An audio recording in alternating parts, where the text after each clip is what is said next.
Hello,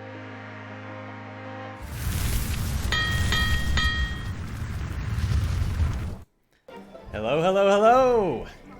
Welcome, everybody. Hope you are all fantastic out there in Twitch land. Hope you are seeing and hearing me just fine. Out in chat, let me know how volume levels are sounding. It's great to be with you all on this fine Friday. Happy to have you all around to dig into some exciting Ember stuff with us. So let's give it a moment for folks to file in, and yeah, I'm excited to have a chance to just have a little bit of a free-form chat with people about the project, about what we're doing, about questions, Q&A, and maybe bring some folks from the team in a little bit to join the discussion. Yeah, and maybe a giveaway or two. That would be fun to do. Talk about the Kickstarter in general. We can talk about stretch goals. We can talk about basically whatever y'all want. And it's going to be a chance to dig in and show a little bit about what we're working on, how we're working on it, talk with the team, and yeah, it's gonna be a fun time. So I don't have like a huge agenda here. I think my agenda is mostly to, talk with y'all, to answer questions, and this is gonna be a little bit of like a behind the scenes look. And so we've taken a lot of effort so far with the Kickstarter materials, with the Glass Cannon show that I hope you're all watching with our wonderful friends at GCN. We've been taking a bit of care so far to kind of like present the relatively more polished face of Ember in terms of where the game is and what it does. I'm going to still try and showcase polished things today, but obviously, like, this is the game. This is in Foundry. This is just me, like, kind of clicking around, and so, you're probably going to, like, see some things that might be a little bit more, say, like, pre-alpha than the way that we've maybe managed a few of the the things so far. Now, I'm going to try and avoid anything that would be like a major spoiler, but I guess, of course, we are going to be talking a little bit about areas in the game, and so, I think that, I think there's probably going to be a few little spoilers here and there. If any of you are trying to really remain, like, totally unsullied and unaware of anything about the Ember campaign or the Ember game, you might want to skip this stream, but because I can't necessarily guarantee that we won't like touch on some narrative things a little bit if there's questions about like how certain things work. Pretty much anything that's on the screen is going to be like a little bit of a spoiler, so yeah, just that disclaimer up front. Yeah, amazing. So other than that, I think we can kind of go ahead and jump into it. I'm going to just talk with y'all first for a little bit and give some high-level explanation about what we're doing and what Ember's all about. But then I'll bring some folks on the team to join. I think Chris, one of our writers, is going to drop in.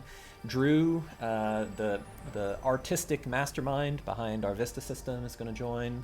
Talk about that some. I think Devin will drop in and talk a bit about the dynamic token engine. Yeah, so there's going to be like some good chat with folks from the team, and then questions from you all in chat. So what I would love for you all to do, and thank you, Nath, for this reminder, just encouraging people to, if you have a question, please preface your question with like question, all caps, and that way I can easily pick out those questions from otherwise just sort of like general Twitch chat. So yeah, I'll just start talking, and then I'll start picking out questions from chat as we go into things. So Ember, just to give a quick overview, of course, Ember is a game. It's a campaign, it's a setting, it's a sandbox, it's kind of an all-inclusive experience for playing role-playing in Foundry VTT.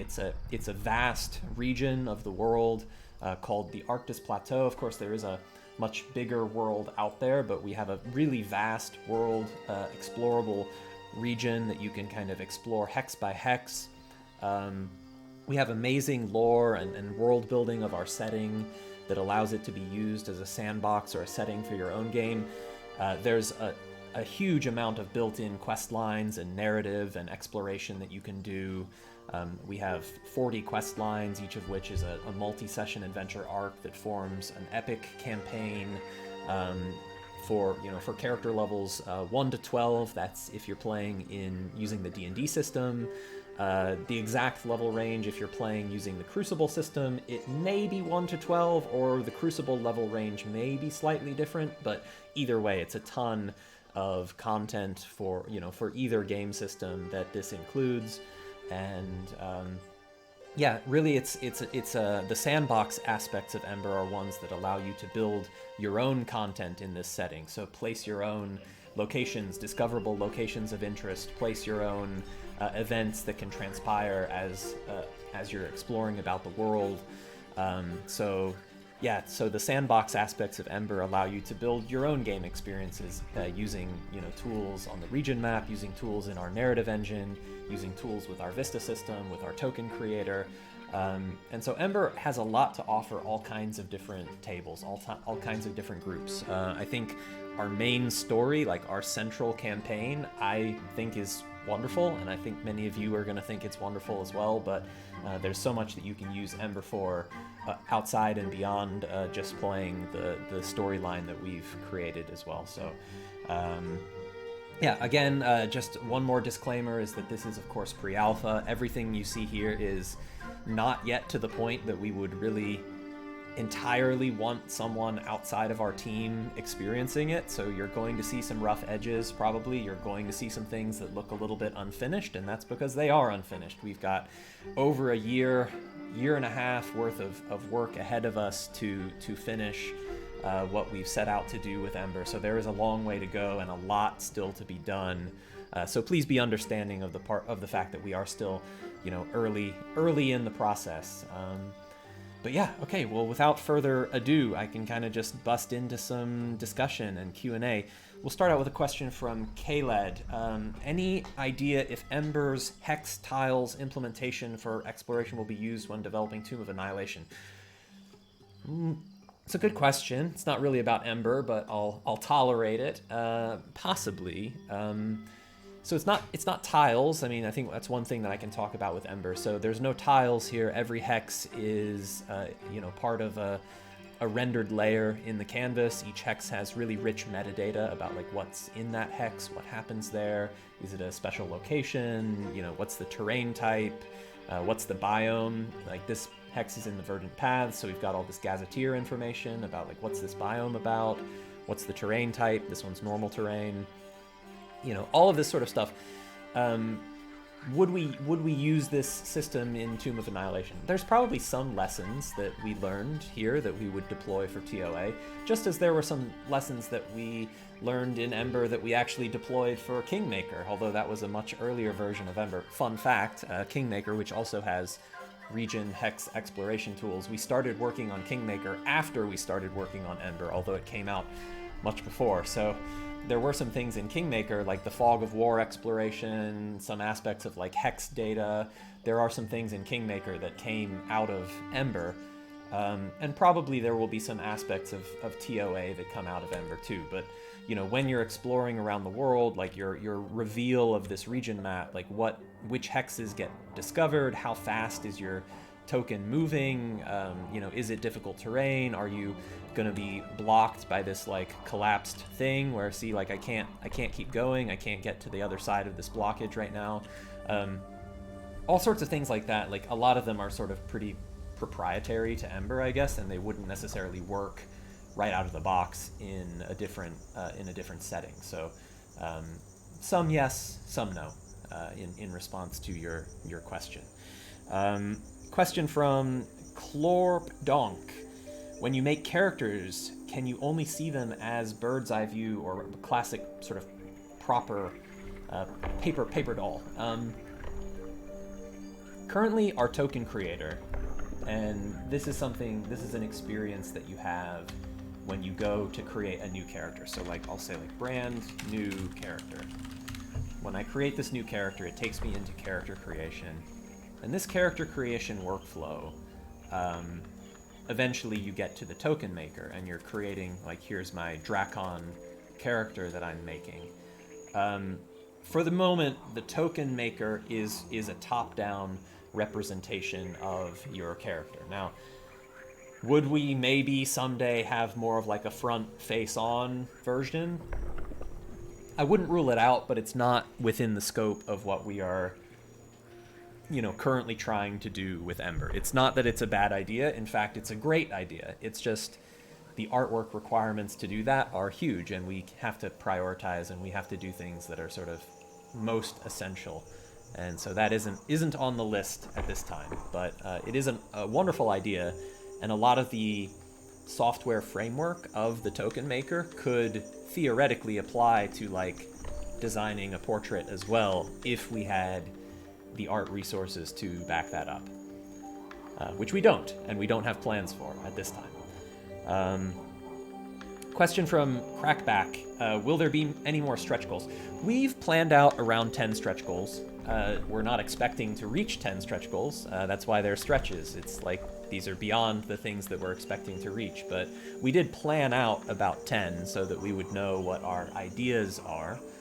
We've currently unlocked 3 and we're working on 4, so there's still some time to go, and we're about halfway through the campaign, so we'll see. I don't expect us to unlock all 10, and I'm not going to torment you with talk about the stretch goals we haven't announced and haven't unlocked. I think that's just cruel for everybody, but yeah, there are more stretch goals if we are able to reach them.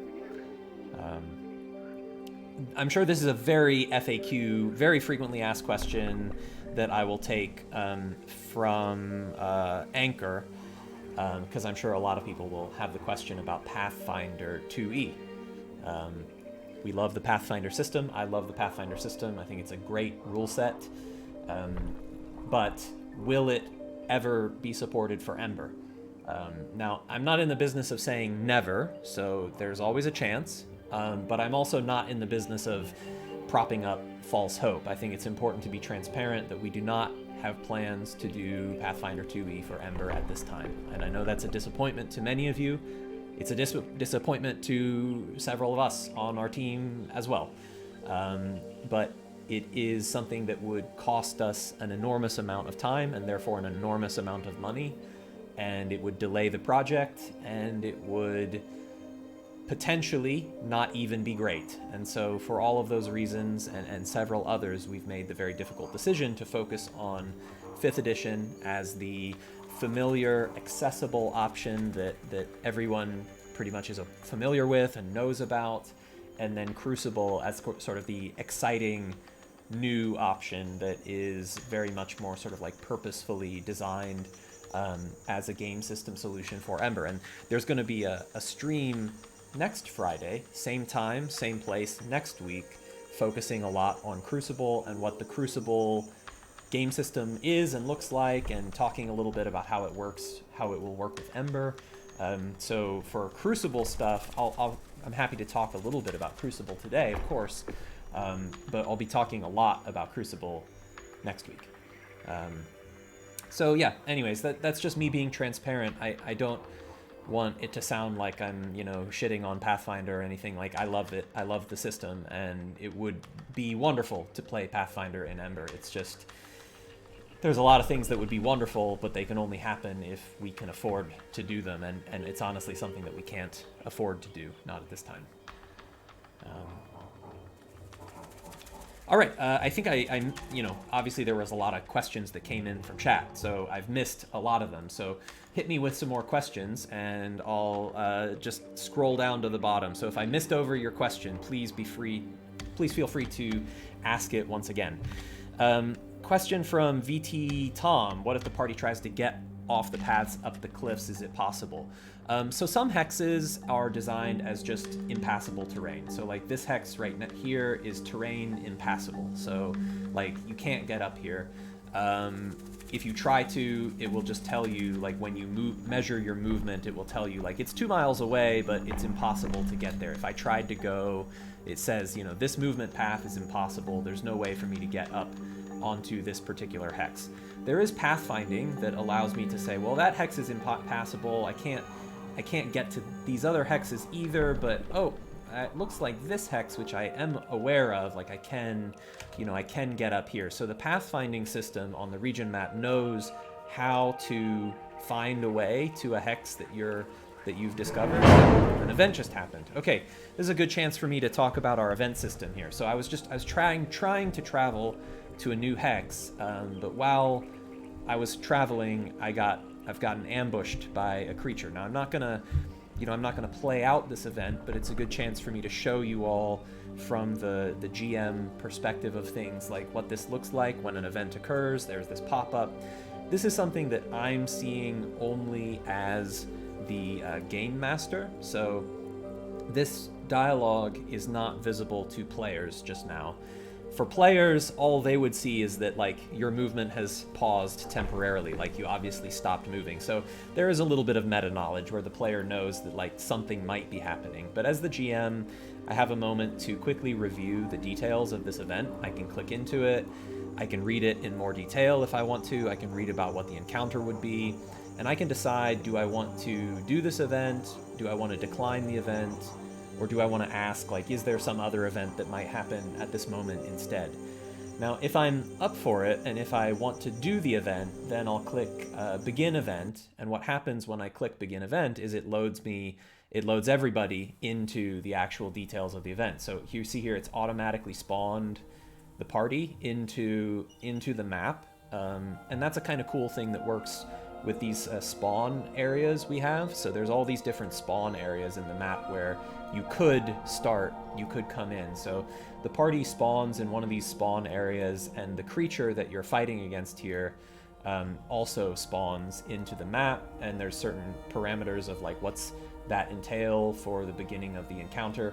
Everyone got automatically added to the combat tracker as well, because this was defined as like a combat start encounter. So everything's set up. You just click in to start the event, and everything's exactly how you would need it to be to start playing it. And then as the game master, you're just gonna review the details of what happens in the event, and review the tactics of how this creature attacks, what this creature does. And I won't spoil the event further, but supposing that the party then like persevered and defeated this ambush, I'd then complete the event, and it takes us back to the region map where you then have completed the event, and you would continue on with your adventure. And of course, that event that you just completed now is right there at the bottom of our journal, where it got logged as a thing that happened. And so you remember that event occurred, and it's marked off as having occurred in the back end. So that event, some events repeat. So if that was a repeating event, you might encounter it again. I think that one was not a repeating event, though. I think that's a one-time event. So like now that event's done, that event would not happen again, and we can continue on our way where I was going up to show you like these hexes. This was all a very long-winded sort of derailed answer to Tom's question about like what happens if I try to go to a hex that's impossible. But there are, anyways, to go back to that question, there are hexes that are impassable, and we've got a whole a UI here, so I can toggle on like the biome terrain overlay here. This is like a GM facing feature where I can see, as the GM, I can see the biomes and terrain types of every hex in the region. So I can scroll around and see like what are the different biomes of all these different things. There's a legend also for terrain type, so I can see like which hexes are impassable, which hexes are difficult terrain, which hexes are water. And so yeah, I get this really good visibility around like the sort of tactical layout of the thing as well. So yeah, anyways, that's all stuff a little bit to do with terrain types and impassable terrain. All right, I can take another couple questions, and then I'm going to bring Chris on, and we'll talk a little bit about writing. But I can take a few more questions before I go to that. So again, I missed a lot of questions in chat, so please just repeat yourself if I skipped over you. Yeah, I'll take the question from Al Winks. Noob question: can you elaborate on the difference between Ember and Crucible? At one point, I thought they were the same. Yeah, they're not quite the same, because Crucible is a game system. It's a rules engine like D&D or Warhammer Fantasy Roleplay or Pathfinder or Alien RPG. Crucible is that rule system which defines like how do the dice resolution mechanics work, how does character progression work, how do, what can I do in a social encounter, what are my skills, all of that like mechanical engine of the game. That's Crucible. And then Ember is the game experience that then builds on top of that rules engine, or on top of the D&D system, alternatively, whichever one you want to play. So Ember is a setting, it's a campaign, it's a sandbox, but the underlying rules engine of like when I'm in combat, how do I decide, am I successful, do I fail, what happens? That's either D&D or Crucible. And so hopefully that clarifies a little bit for you. Question from Shemetz. Are you getting enough rest this month? I'm not getting enough rest this month, and it's compounded by the fact that one of my little kids is sick right now, and it's tough. He's so fussy, and he's just little. He's almost 1 year old, so that also is contributing to a sleepless and tired Andrew at the moment. But yeah, it's been a lot, but it's a lot of good things, and so it's better if you have to have a lot going on. It's better to have a lot of good things going on, I think. Question from Nethalrian.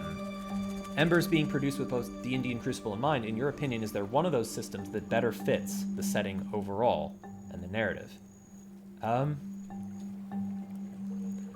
I think there's trade-offs. I think D&D has a lot of like really great existing convention. It has convention for things like what are the types of creatures, like an aberration or a monstrosity, and it has conventions for thinking about like all of the amazing spells that can happen. Like, I've got someone who's going to cast Thunder Wave. Like, we get so much of that out of the box with D&D, and I think D&D is a tremendous just accumulation of lore and mechanics and ideas that really a lot of them apply to Ember. Now, some of them don't apply to Ember, though, and we do a little bit of fighting against D&D in places where we say, well, we know you've got all of these things you think you know about how resurrection mechanics work or how teleportation works, but actually in Ember, it doesn't work that way, and our cosmology is different. Our wonderful, cosmos map, our moons, our inner realms, and this is a great chance for me to show off this map. So cool to have this like living representation of the cosmos that I can look at and the players can look at any time. And just to sort of show it off, if I like advance time a week, you see how it's a fully animated and realized model, a sort of living representation of what's happening in Ember's overall cosmology. This is something we're really proud of, and I just love having this as part of what the Ember sandbox is. I'll probably talk about cosmology a little bit with Chris when I bring him on. But yeah, there's some things like this, like we don't have an elemental plane of fire.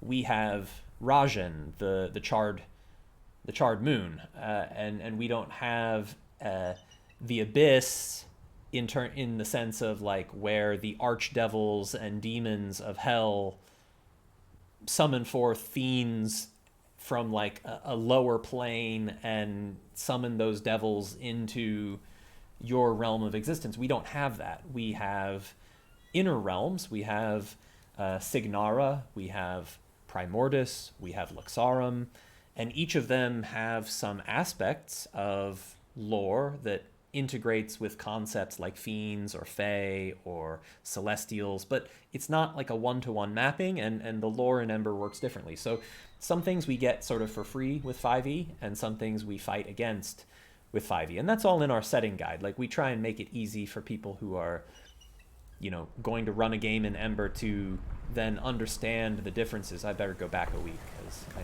advanced time too far.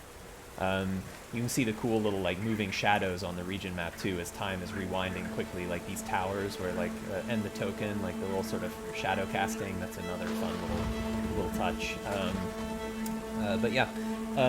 So yeah, I guess the answer to your question is that both have their advantages. With Crucible, it's kind of it's our sandbox that we fully control, and so we can make some design choices in the Crucible system that are really elegantly suited for what Ember needs, and vice versa.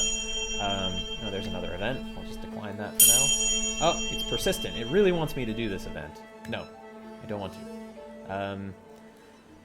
Anyways, yeah, long answer to your question, but I hope that gave some perspective, some balanced perspective. I'm not willing to say I have a favorite system child for Ember. I think they're both really great.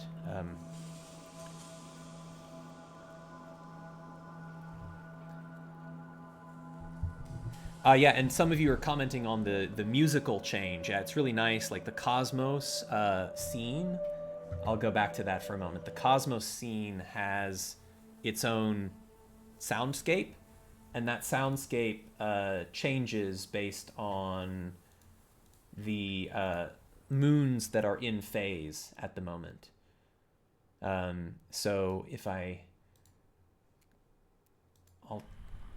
change, let me go, this also happens on our landing page that I was showing earlier, which is this broken tower. There's two places where we use the Cosmos soundscape. One of them is on the Cosmos map itself, and then one of them is here on this broken tower scene. And in both of these scenes, like the moons, the synchronization of the Cosmos and what you're hearing, like the musical soundscape is unique to the exact cosmology that you're seeing at a particular point in time. So whenever you like come into your landing page to start your game session in Ember, every week you're gonna hear kind of like the Ember vibe. Like it's gonna help put you in the mood of like, okay, it's Ember time. But every week it's also gonna be a little bit different, because as time progresses in the game, the moons that are active in the sky evolve, and the soundscape of that cosmology evolves as well. So yeah, I'll just turn it up for a minute. I'll turn it back down, but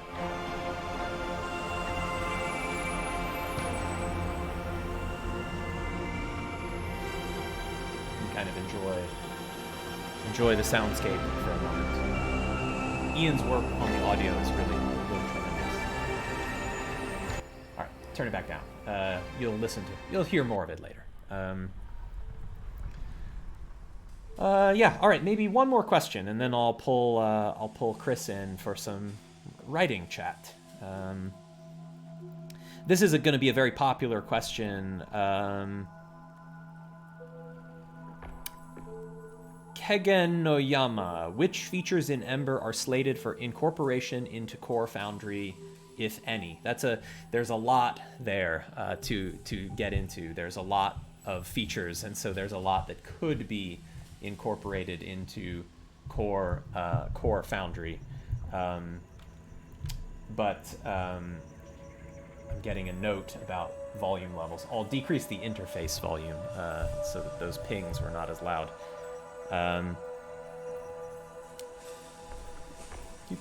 Yeah, so core features, it's a little hard to say. I mean, there's a lot of like subtle things that absolutely have this virtuous feedback loop, things that we're doing with the calendar system, things that we're doing with the user interface. Ember has prompted us to kind of cross-pollinate some ideas about UI back and forth between Ember and Core. Ember has, given us some ways to think about pathfinding. As you know, in V13, we're working on the new drag ruler for Core. There's some aspects of like pathfinding that Ember has been working on that affects the way that we think about providing a pathfinding API in Core. Some of the things that Ember's doing with like multi-level scenes, that's, something that we're using Ember to pioneer, but then that goes into Core. The scene manager API that went in V12, that was something that came directly out of Ember. No one knew it at the time, and we weren't talking about it, but the scene manager API is completely because of Ember. I think probably what a lot of you are asking about when you ask these things is some of the like more shiny features like the Vista System, the token maker, the event engine, things like that. And those are, the answer is a little bit more mixed, because while we could move some of that architecture into Core, that architecture wouldn't necessarily be useful to anybody without some of the essential ingredients that at the moment only Ember provides. And so like we could have a theoretical Vista system, but no ability for anyone to make a Vista. and that wouldn't feel great. We could have a theoretical token maker, but no ability for anyone to actually make a token. That wouldn't feel great. We could have a really powerful event engine, but Foundry VTT at its core level doesn't provide any narrative. So is this like a build it and they will come kind of Field of Dreams scenario where like let's just put it in core and hope that it becomes useful to people? Or do we need to wait until we have sort of a clear prioritization and a clear use case around, well, it's the right time to move this to core because we know it's going to be valuable for, you know, XYZ reason? And, you know, I don't think I know the answers to all of those questions yet. I think a lot of that is going to be driven by what feedback we get from the community, the way that those tools evolve, the way that artists or content creators in the community are saying like, hey, if this existed, I would use it in my premium content. You know, those sorts of things, like those might start to, you know, cause us to think a little bit differently about prioritization. But for now, like, we know we need it in Ember, and so we're building it for Ember, and then we'll see where is that sweet spot of balance between an Ember feature and a core feature. It's something we're going to constantly reevaluate over time.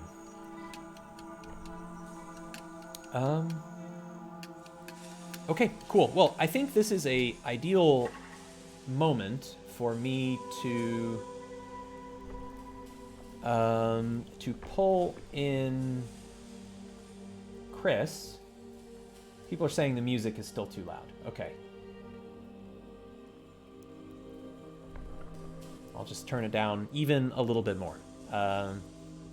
Hopefully that helps. I do want y'all to be able to hear the music because Ian's done such tremendous work on that. But, you know, obviously dialogue is the most important thing. I'll just ping... Oh, Chris has dropped in. Okay, perfect.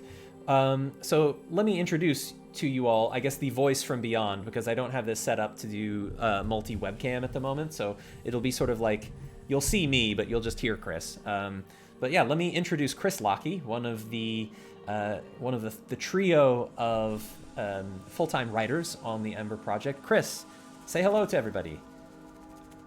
Salutations from deep within the San Fernando Valley. How's everybody doing today?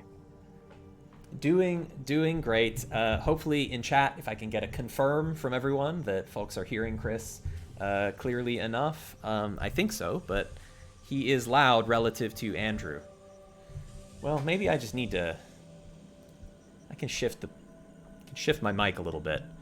And that way maybe we'll be a little bit more using my theater voice. Yeah. Yeah, well, Chris, thank you so much. Why don't you give a quick intro about your work, your background, anything you want to share, what, you know, your origins with the Ember project, the types of things you're working on, maybe what you're working on currently. Just give a quick intro. Yeah, I'm Chris Lockey. I am a professional game designer and writer. You may have figured that one out already, but I essentially have a decade of professional history in the modern industry. Started off working with folks like Cobalt Press. Spent some time working with Critical Role for several years. You may have checked out the Explorer's Guide to Wildmount, which is a big project I worked on. I've had fun developing, you know, Doom Eternal crossovers for Critical Role and Bethesda, and official Dark Souls RPG content for Steamforged. And so when I got a little tap on the shoulder from Andrew and Kaora about this project, I was very excited, especially once the initial pitch and the initial demo were put in front of me. I could not wait to know more about this sort of bold new world that's really kind of a different campaign setting than the one we're used to seeing, and provides for a certain amount of world building and storytelling, a very character-driven storytelling, which I'm, you know, excited to sort of hint at a little bit here today. And yeah, it's been about, I guess, time is a very strange construct, but it feels like we're coming up on a couple of years now working on the project. And yeah, it's you know, in the early days it was really kind of figuring out, working with Andrew and Kaora in particular as kind of the architect of the world building to figure out what the story we were telling was, how we would bring it to life. And Andrew, I don't need to tell everybody out there watching right now that Andrew Clayton is sort of a mastermind when it comes to this Foundry VTT experience that he has crafted with the whole team. And every day it really kind of feels like it's a labor of love. So that's the intro before I ramble myself into oblivion. Amazing. Well, do you remember what was the first quest you worked on? I guess we were doing Kadisos stuff for a while. Yeah, I think, secretly the Kadisos as an incubator of ideas and technique. And I think it's probably better to save some of that for those of you who are really interested in finding it out for yourselves. But after we had our feet underneath us in terms of procedure and developmental process and, getting to know each other just as teammates, we set our sights back to the mainland. And well, let me give folks just at least a little bit of a definition of what we're talking about. It's not going to be much of a spoiler, but this is also a good chance for me to kind of reveal a little bit of how big the region is, because I'm just going to kind of slowly, and some of it is of course more detailed, more rendered than others. Kaora is working amazing magic at bringing the region to life, but not everything is completely done yet. But nor will it be for quite some time. It's doing this level of detail for this large an environment is something that is going to take just a ton of work. But if I get over to the ocean, and I'm just going to kind of go down, and we have this island, one of a couple of islands in the setting that you'll find at some point. Oh, here it is. I almost went past it. This island is the island of Kadisos, and it's something that we used. It's a later game piece of content, a later game area, but we used this island to kind of create a complete vertical slice of gameplay in Ember. So this later game environment, we've got 5 or 6, 7 quest lines in Kadisos on this island alone, and we did those quests first as a sort of self-contained proof of concept about before we had a mega region, we had a small region, and that small region was this island, and there's lots of stuff going on this island, and that was sort of how we learned ourselves how to make Ember, is we did it first here before we went back to the mega region of the rest of the world. And so I guess, Chris, you joined when we were working on Kadisos, and you worked on 1 or 2 of the quests here, and then we went back to our Arctis Plateau homeland, where you are currently mired in quest development. Mired sounds negative, but you're working hard on developing the quest content in the earlier chapters of the game that we are currently. That's where we are in our pre-alpha development process. We've done all of Chapter 1. We're working our way through Chapter 2, and we've got content planned for the later chapters as well. But it's a rolling process of actually following through on our planned out development to write the full scope of the quests that we're doing. Indeed. And, so once we kind of got back to focusing on the Forest of Stone and how the campaign would kick off, I was very proud to lend some creative voice to our caravaner, Agraband Swift, and the Stray Hearth Caravan. And it's very exciting to kind of see DNA from ideas that are, getting a little long in the tooth now, older than some of Andrew's children. That's true. Yeah. But they're living and breathing, and the Glass Cannon Network has a wonderful little mini series everyone should check out if you haven't, after this stream, of course, over on their YouTube. But it's been really wonderful kind of seeing these ideas coalesce, and we wanted to make sure that the first quest, this sort of tutorialized experience, was interesting for players old and new alike. One of the interesting parts of the pitch when I came on the project was Andrew and Kaora described this as Ember as this emergent, Ember using Foundry VTT as a game master's assistant. And as a forever DM who doesn't have all the time in the world to prep for all of my Monday night home game sessions, I really I was intrigued by this prospect, and lo and behold, it certainly lives up to that promise already in many ways. And the Forest of Stone is an interesting place to explore. I think we really wanted to encourage this sense of wanderlust, and I think everybody can really identify that this is a really interesting hybrid kind of a game product. Like this, it certainly has many roots in traditional tabletop role playing, but also there's a lot of innovations from video games that we brought in. And luckily I worked in the video game sector for about a decade as a correspondent and a strategy producer for Machinima, so I'm bringing all of my game acumen to the forefront, to try to craft some fun experiences for you all. And the team is very lovely. Collaborating not only with the executive team, but with Roman and Aaron, the other two writers. It's kind of a dream. When we're firing on all cylinders and the ideas are flowing fast and we're keeping it lean and moving, it's really a wonderful thing to see. And Andrew did say mired, which can sound negative, but I almost feel like it's a bit of a Freudian slip.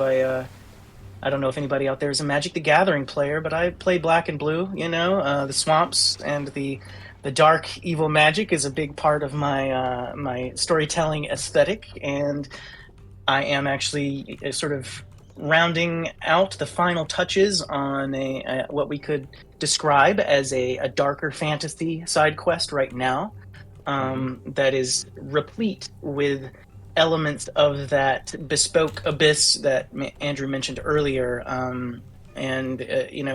It's one I really have to be careful and tiptoe around the tulips, so to speak. There's a pun in there for those of you that will eventually play it, but it's really been great. The collaborative process has been great. Trying to design new monsters that don't scratch all of the same itches, that don't have all of the same familiar tells, that aren't, because monsters are probably my favorite part of tabletop role playing. I still have every monster manual I've ever gotten my hands on, and it's an area where we've really been encouraged to spread our wings. Slight spoilers for the folks watching, but I do want to, we've shown glimpses of this dungeon in our prior videos and stuff. I'm not going to give away too much of the goods, but you have a really amazing dungeon at the end of this particular quest that you're talking about, and there's really sort of nefarious monsters and things to fight in this dungeon crawl. So not only does Chris get to design the stat blocks from the perspective of just what would be printed in a book, but really thinking a lot about what is the gameplay experience of how those monsters end up being used inside the context of this particular dungeon environment.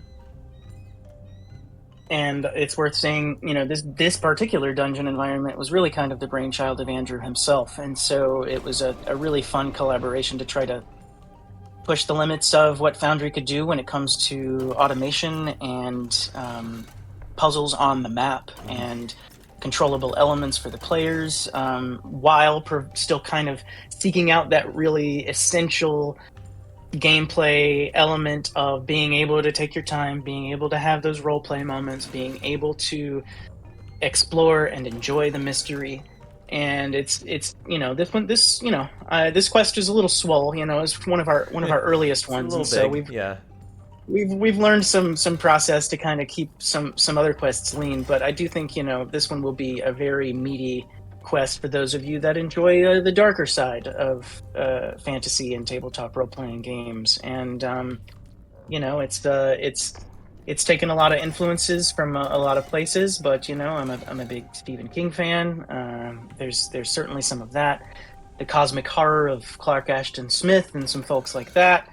Robert E. Howard is never far from my mind when it comes to tropes and characters and how it all works and comes together. And so, yeah, I'm just really thrilled to kind of keep pushing this football forward. It's the kind of thing where we dwelled in sort of isolation for at least a year before we could even start teasing anything at all. You know? Yeah, it's been a big relief to be able to start actually like showing or talking about Ember. I think we felt sort of very bottled up with it for a while in terms of like working so hard with kind of, it's not like nothing to show for it because we have lots to show for it, but nothing that we could show of it. And you know, I think that that's something that was one of the big reliefs of getting to Kickstarter is that you know, we now can actually get into those details a little bit.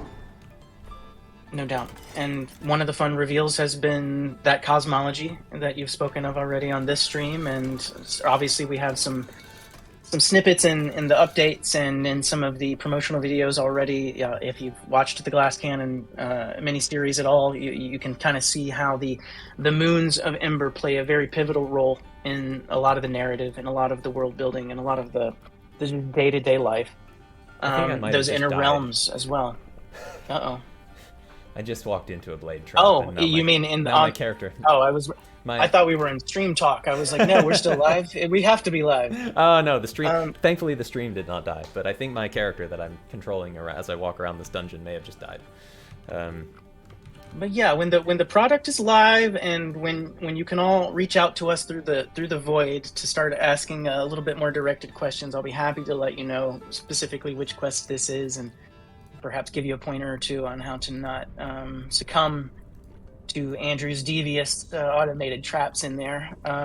But yeah, you can expect a lot of synergy between the gameplay and that world building when it comes to, I mean, the fact that the moon cycles are so prominently displayed up there in the HUD, I think is a very good indicator that they're going to be important to the gameplay, important to character development.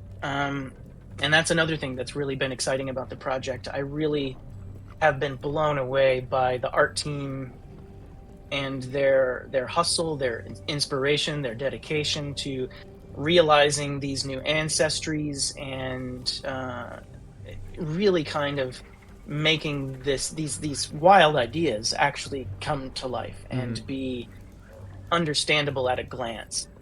These, you know, far off, unknown cultures, these strange and wondrous places, they are all given, you know, they're all sort of made manifest by the team's efforts. And I'm excited, you know, the thing as fun as it is to create NPCs, you know, from major characters to the nameless faces you see on the street, I'm personally excited to kind of spend more time as a player, getting in there and making my own PCs, crafting their little stories that are kind of only mine, you know, and one day we'll be able to do that and live in it all at the same time. But I think one of the really interesting aspects of the project is how much care has been taken to make sure that from a quest development standpoint, from an overall mechanical standpoint, that the experience of playing Ember will be different for everyone based on the choices you make, based on the places you go, based on the allies you decide to align with. And that's not just blowing smoke up your ass, I promise you. I'm assuming that we didn't talk about language, but I'm assuming this is a little all ages. Yeah, no, you're fine. No F-bombs coming, I promise. But yeah, you know, I think there's a real potential here for people to kind of lose themselves in the gameplay, to share stories with their friends who may also be playing their own campaigns, to compare notes, if you will, about how it went. I think, you know, I'm not trying to do any direct comparisons here at all, but, you know, when we think about the modern landscape and, you know, big campaigns from some of our favorite publishers, you know, and designers and creators that really stand the test of time, you know, there's kind of only a handful where we hear anecdotally more and more tales about, oh, how did you take down the vampire lord who shall not be named here on the stream right now, but you know exactly who I'm talking about based on the way you drew the cards. Or I had the pleasure of playing that very encounter just this week. Finally reached the end of our 3 to 4 year trudge through Barovia. Yeah. Yes. Personal point of pride that we survived. Or at least I think. We as still it have should an be. epilogue episode to go, so Dan can still conspire to kill us off at the very last moment somehow. But Well, so without trying to toot our horn too loudly, I do think it's got that kind of open-ended staying power, that kind of um, retellability. The kind of campaign where perhaps when you finish, you're like, "Damn, that was something else. Maybe we should start off again, and maybe I'll get my buddy to run the game, and I'll get to play this time." Because there's just enough to explore, just enough to find that it really will be a campaign that could last considerably longer than many that we are used to on a regular basis. And so that's exciting.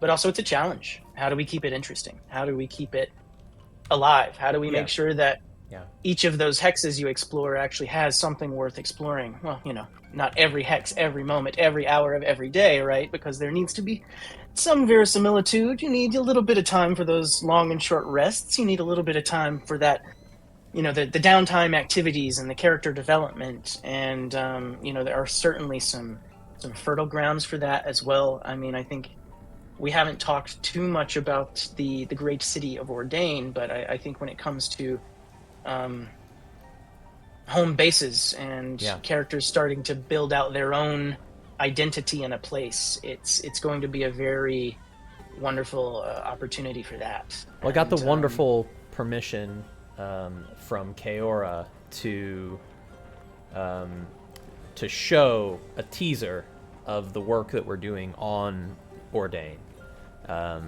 So I can show that now since you brought it up. But I think this is a great time to pull some questions from chat because we want to balance kind of talking with this being kind of an AMA Q&A kind of thing. So why don't, while I then switch back to the region map and I'll show a little teaser of how the work is coming along with Ordain, folks in chat, why don't you go ahead and hit us with a round of questions? And ideally, if you have questions for Chris about, the writing approach or the cosmology or the world building, I'll pitch into answering as well. But while I have Chris here with me, good for you to get a chance to ask a couple of questions to Chris.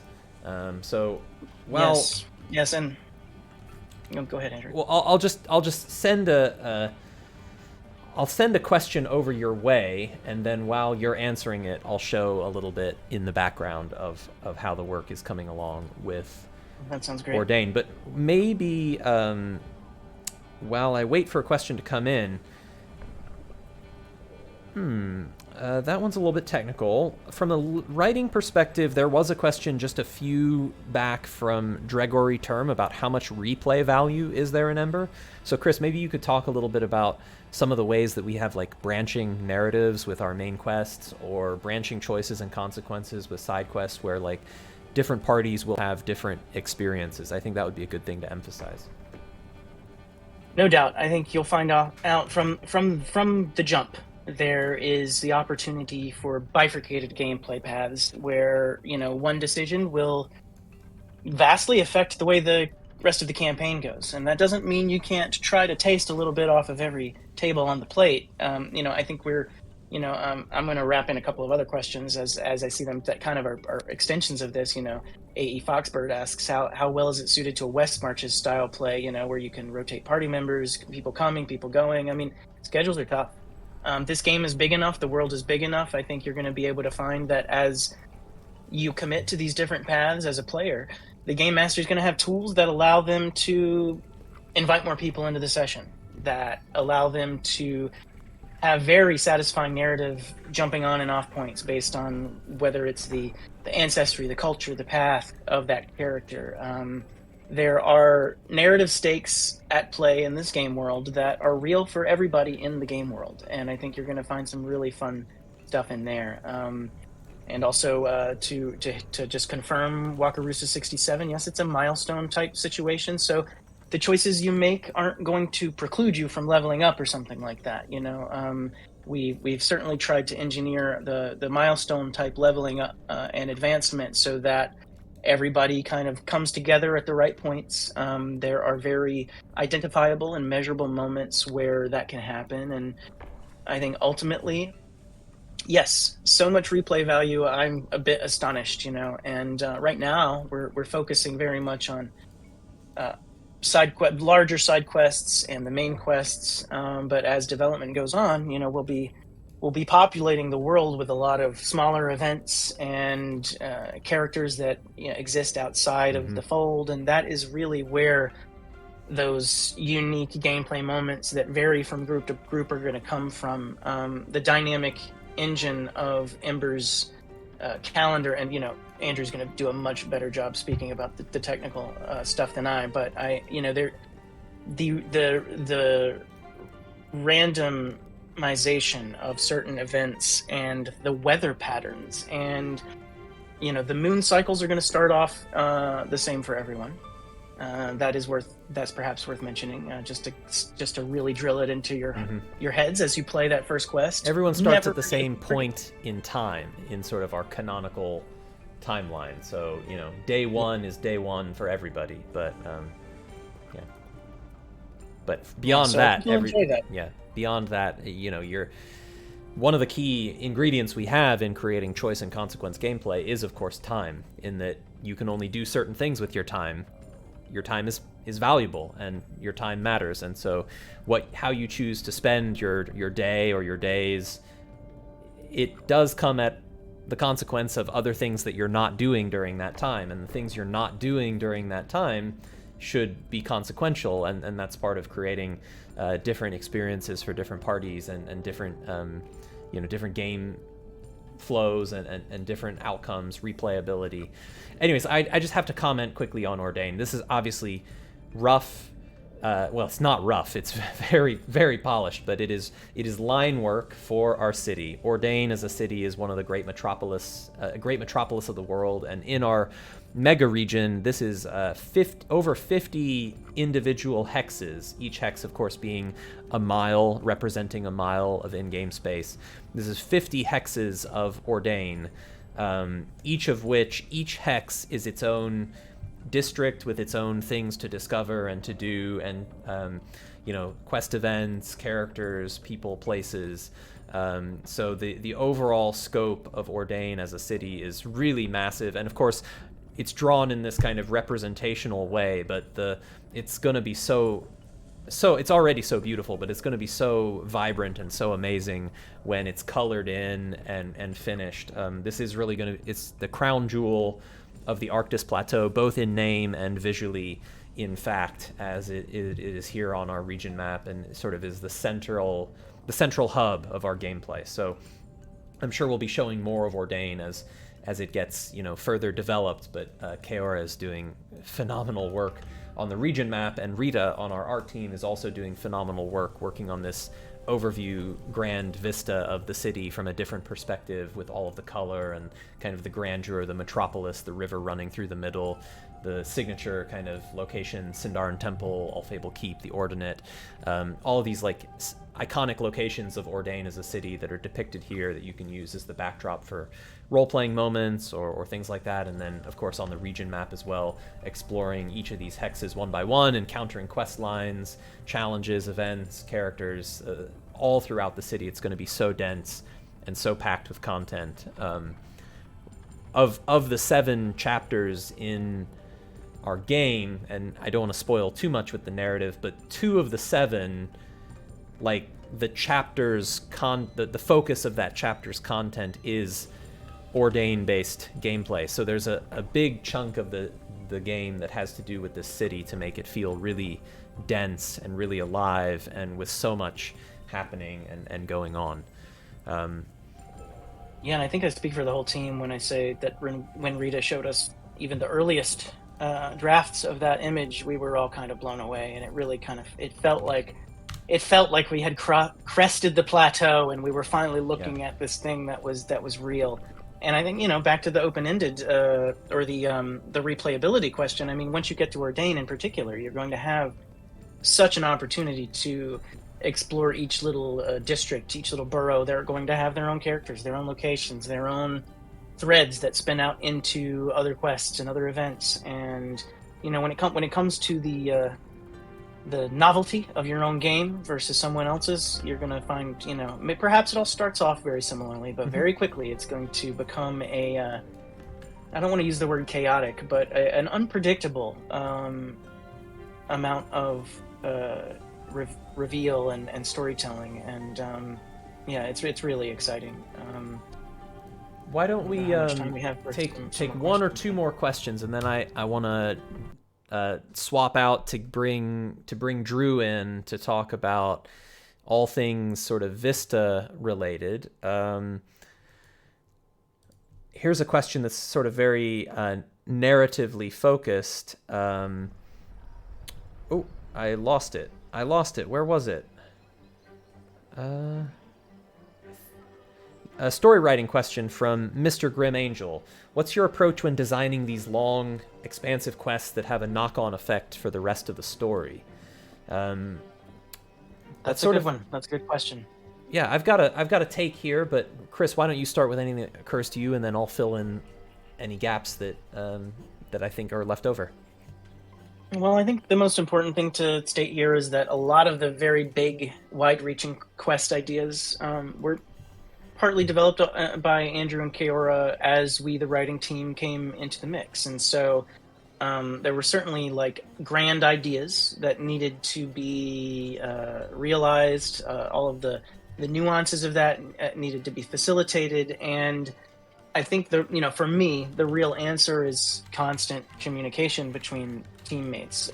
Like as we work on this project, if there is a ripple effect from a change, or if there is a wide sweeping impact from one quest and its characters, its location, its resolution, its place in the world, then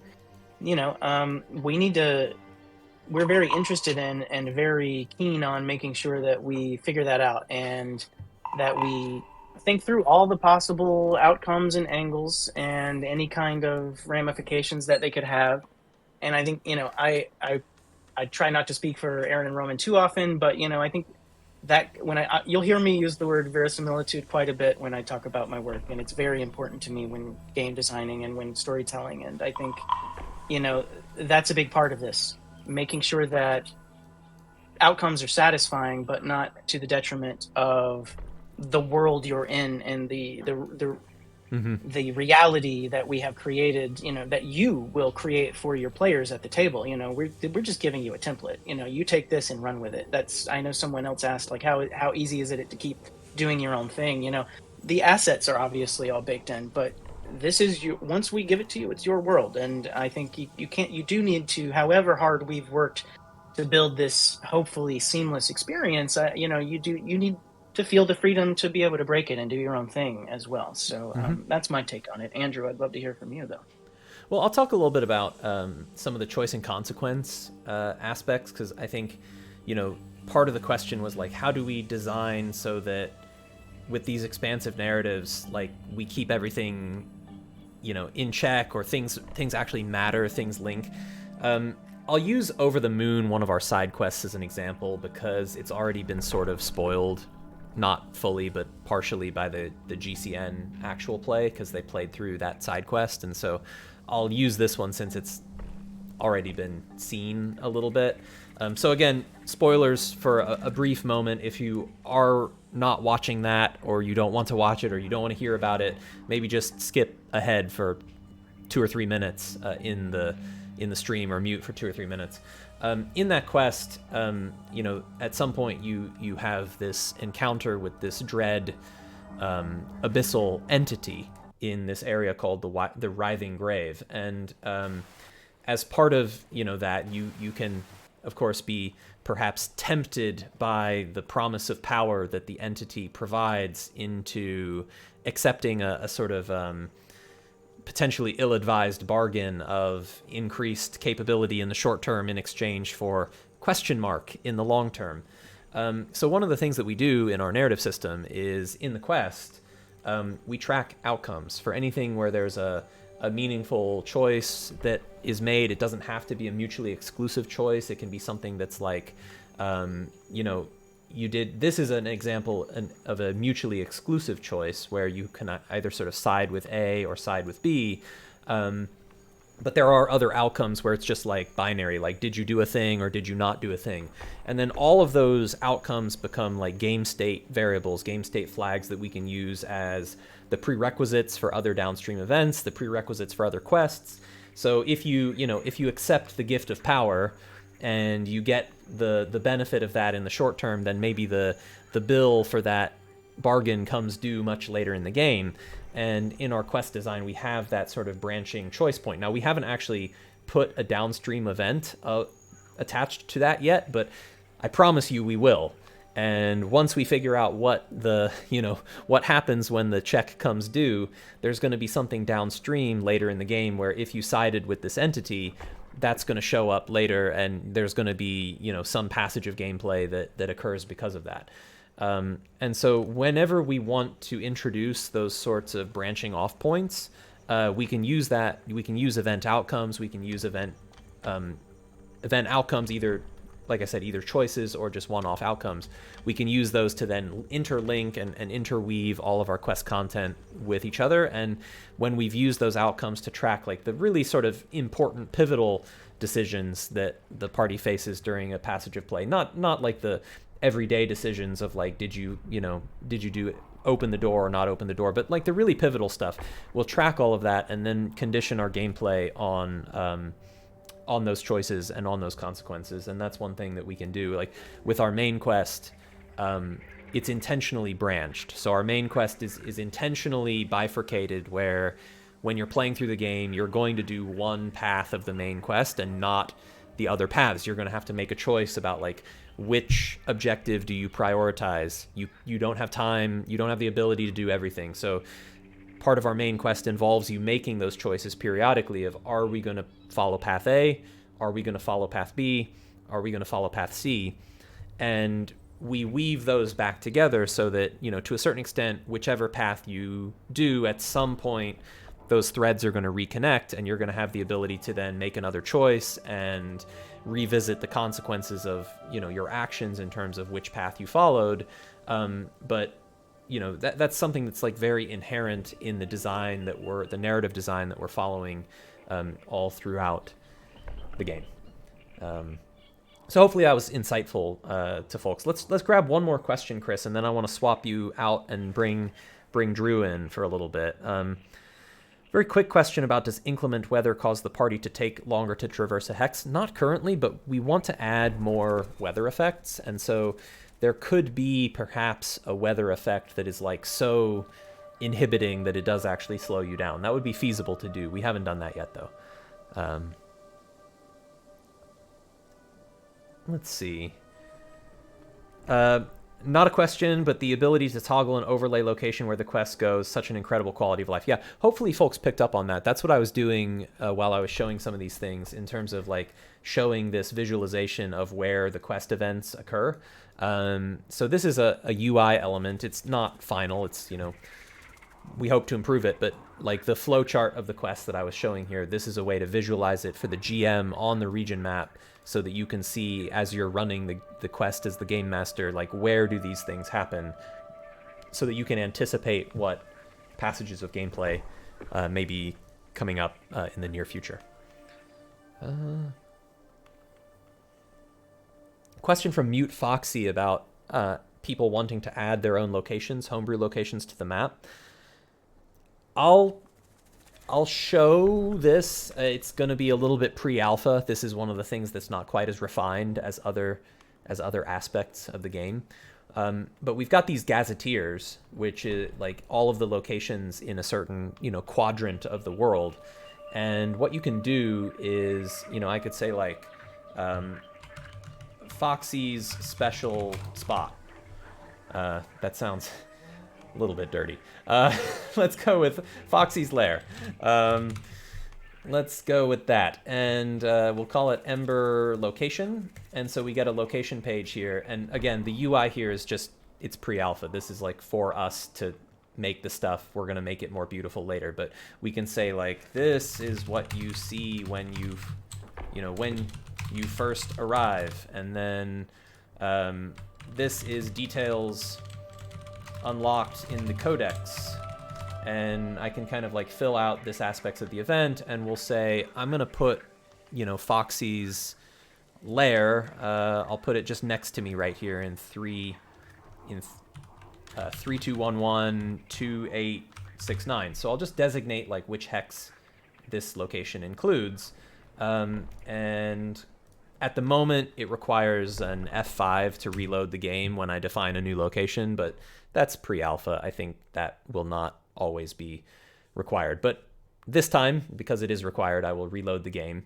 And then with that location defined, if I go to my hex HUD here, as I hover over this hex, it is now Foxy's lair, and it links to it in the Gazetteer page, and there's all this information that I just put in.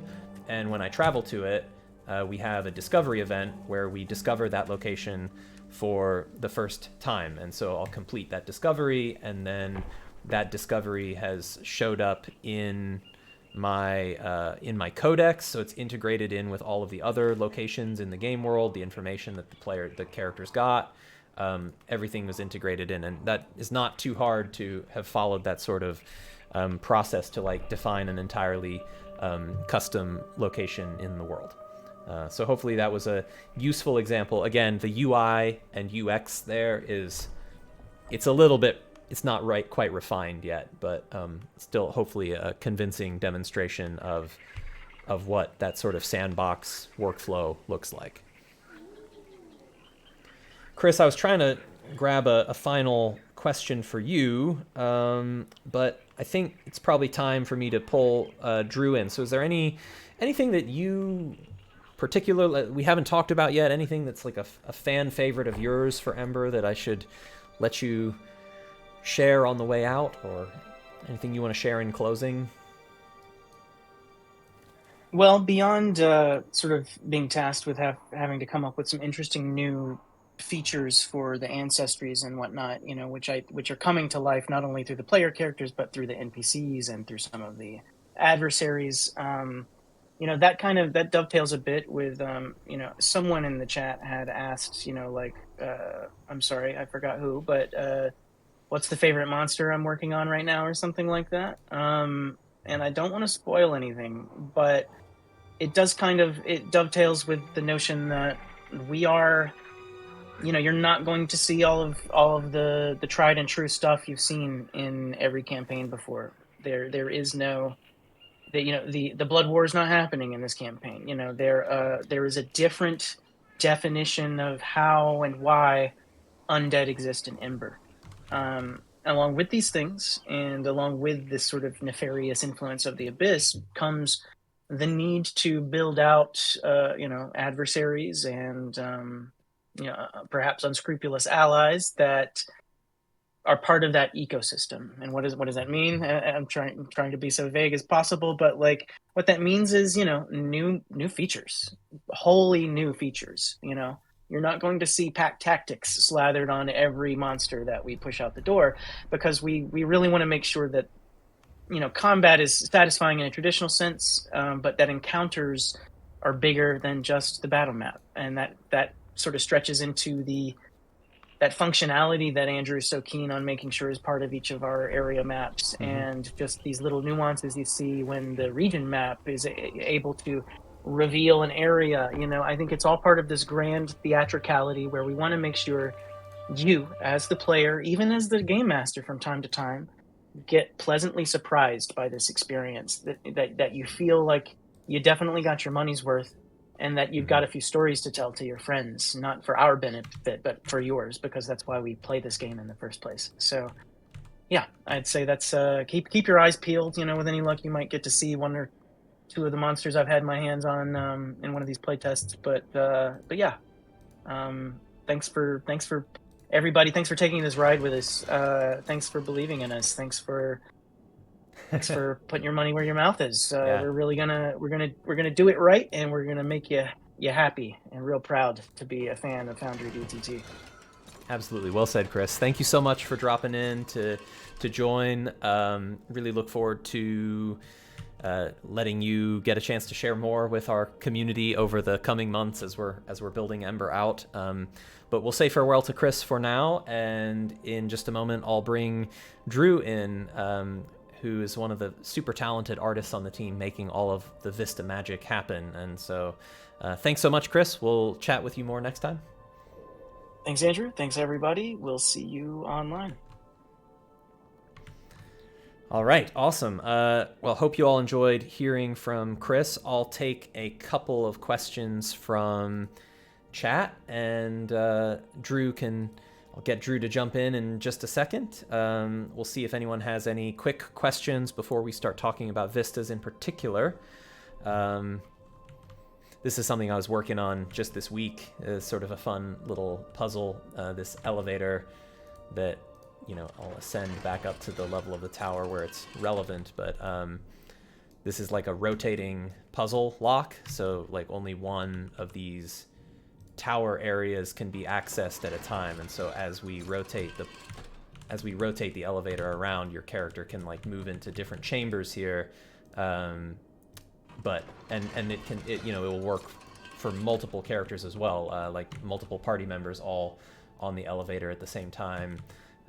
It's pretty cool little I did ascend, not rotate, so we went up to the top, but we'll go back down.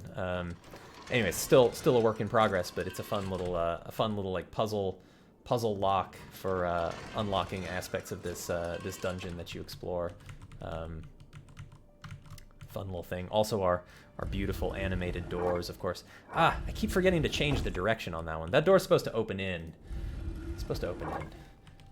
I've had that on my list of feedback for several weeks now, and I keep forgetting to change the direction of the door.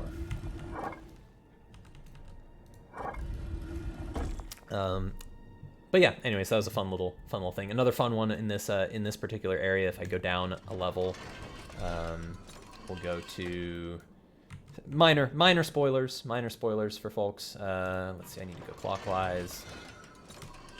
Go out here. Oops. Over in this part of another cool example of sort of like a different type of secret door, where this one's not just a secret, like a standard Foundry secret door, but it's a descending wall. So like this little wall chunk, it's only glowing because I'm a game master, so I know it's there, but like this little wall chunk like descends down, and then I can kind of like walk through, or it goes back up. Locked in the secret room here now. Fun little interactive aspects of this, like throughout all of our area maps. This generator has like an interactive thing where if you figure out the way to restore it, you can bring back lighting throughout the entire complex.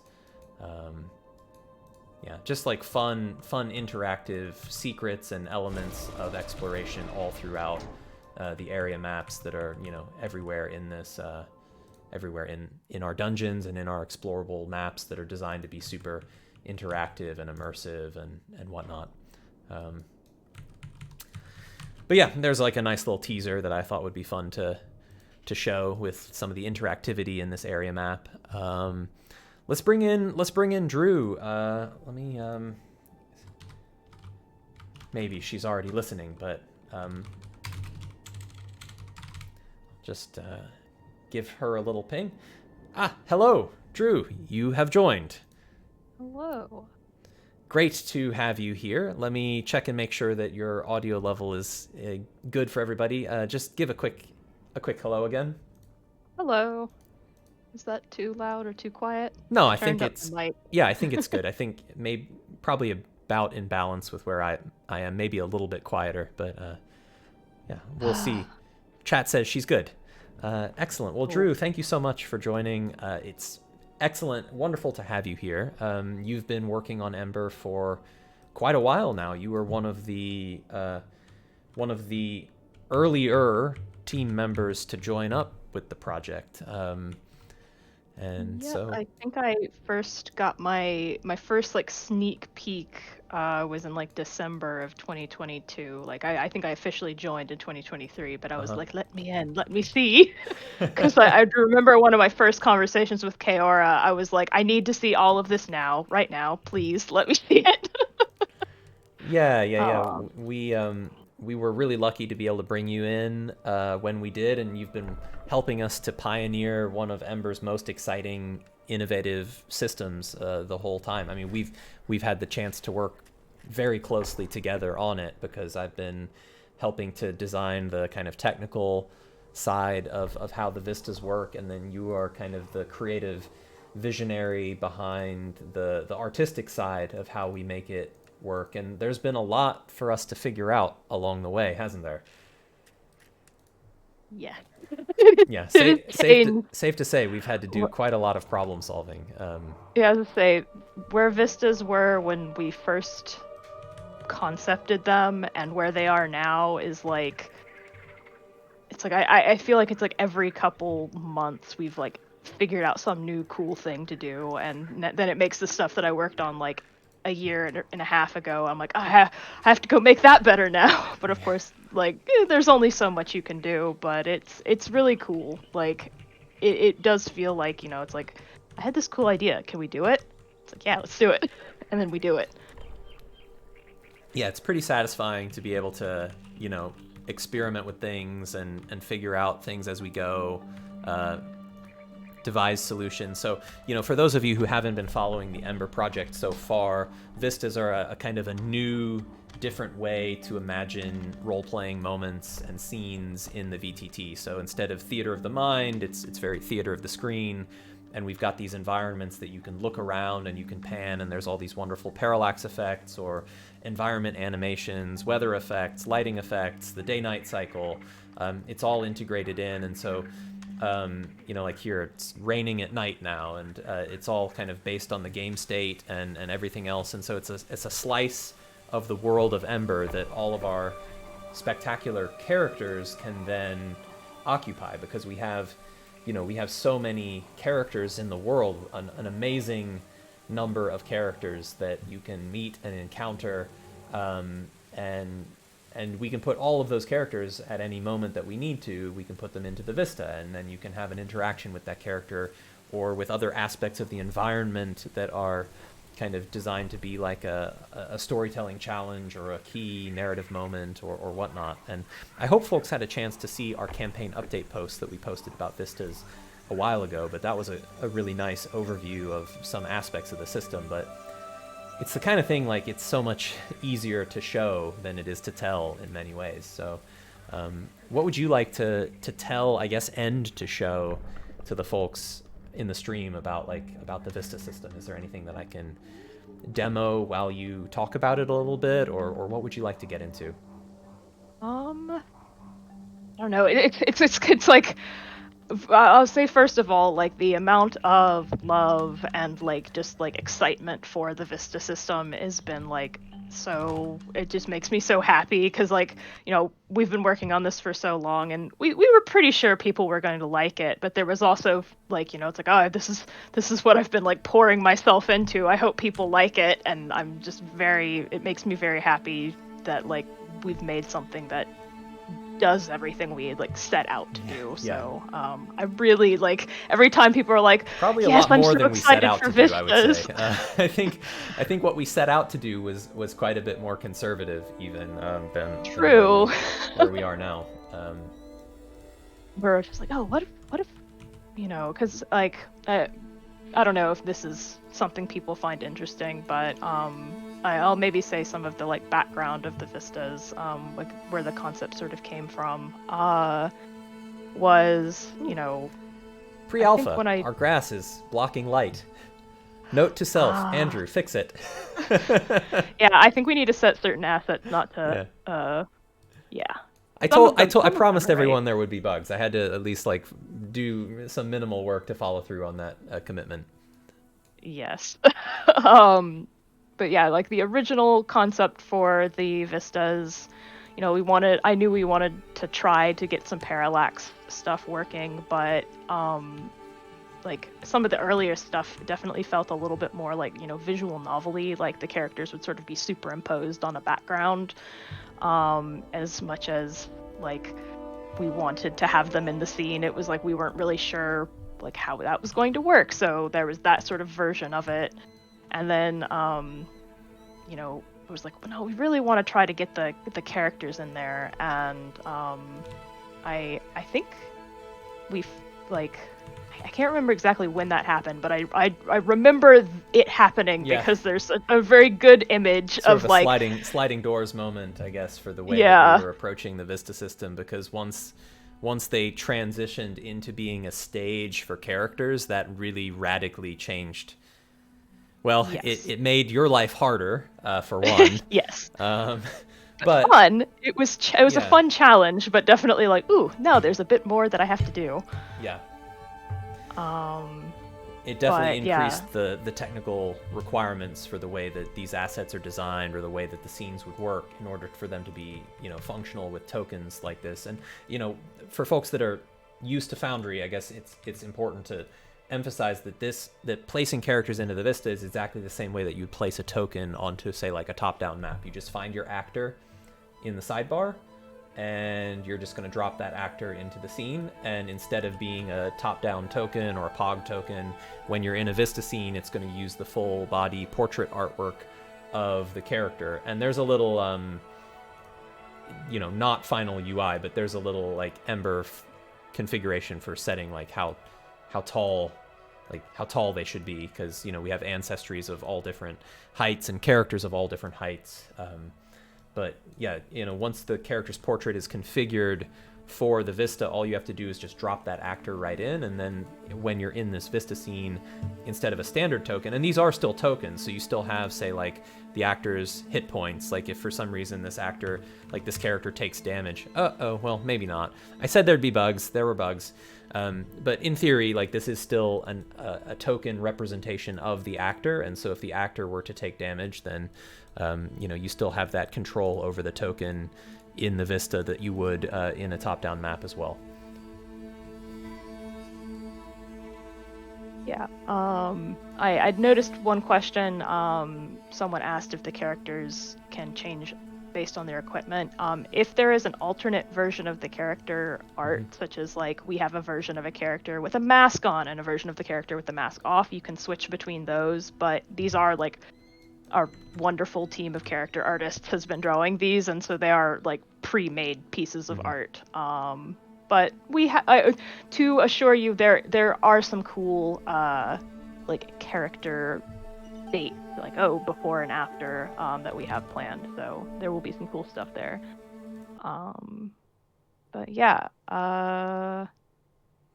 This jungle's a fun one, because it was the first one. This was the first one. Yeah. And looking at it, I'm like, oh my gosh, I want to change so many things, but I can't. I have to let it be. But yeah, this was the first Vista, my first crack at it. And this was also before we were like 100% certain characters would be able to be in the scene. So I'm glad it works as well as it does for having characters. Well, I'm sure we'll revisit and continue improving on the jungle, but it's a very nice Vista already. It's wonderful. I do like it. It's a fun one. It's a fun one, and it's a nice. I don't remember if we have a base environment. I like building vistas in the jungle, because I think you have the license to make the composition like very, like, you don't have to think too hard. It's a jungle, like it can be like really cluttered and chaotic. I don't have to be like super precise about like making my jungle scene. I can just sort of put trees and plants everywhere, and it sort of just like works, because it, jungle doesn't need to be too, don't need to think about it too hard. But yeah, it's a good one to use to showcase the Vista builder, and probably a good Vista for people learning themselves how to use the Vista builder, because you can make a very nice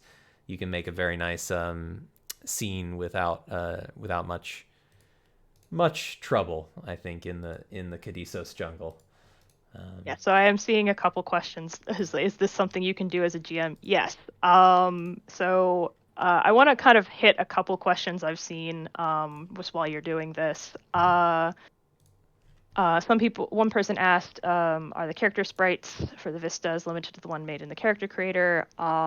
if you get your like if you commission an artist to draw your character, you should be able, if you assign it as portrait art to the actor, you should be able to drop it into the scene. There are going to be some just parameters you'll have to fill out, like how tall is this character so they show up properly in the scene. But yeah, that'll be good. A bunch of people have asked if you can add custom assets to the Vista Maker. Not right now. The technical side of assets and the sprite sheet and how things are rendered is like I'm one of the only people on the team who even wants to touch it. Like, it's like, oh, Drew, you work on Vistas because you like all the technical stuff that has to be handled. Like everyone else is like, no, you handle that. But yeah, it's not outside the realm of possibility one day, but right now, yeah, there's not an addition. I'm hopeful that we'll be providing a nice pool of choices though, and so that you'll be able to build something that you want with what we're offering. And yeah, also there's just kind of like this Vista may not be the best example of it, just because it is one of the earlier ones, but especially in some of the newer Vistas, there's been some like artistic trickery that's happening behind the scenes, that like, like I don't say that nobody can do or anything, but it's not as just easy as like pulling something and like, oh, I just want this in there. Like sometimes there's some kind of like surprising. There have been so many instances where I'm like, oh, this will work, right? And then I put the asset in the Vista and it's like, no, that actually doesn't work. I'm gonna have to rethink that. Just like some perspective things, some placement things. And so I do all the hard work of thinking about this and designing it so that whenever you are doing what Andrew is doing, to just place a bunch of assets in the scene, you can put something pretty much anywhere you want to. That it's all going to look right. It's all going to be cohesive. And yeah, there was also a question earlier on, will there be interactive elements? I would like to.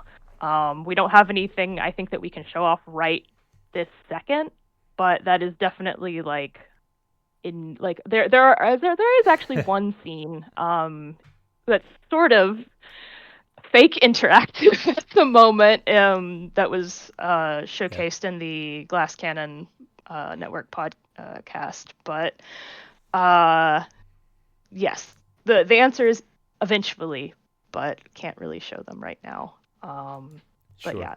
Well, I think I don't want to necessarily like sign us up for something that we may or may not be able to to guarantee.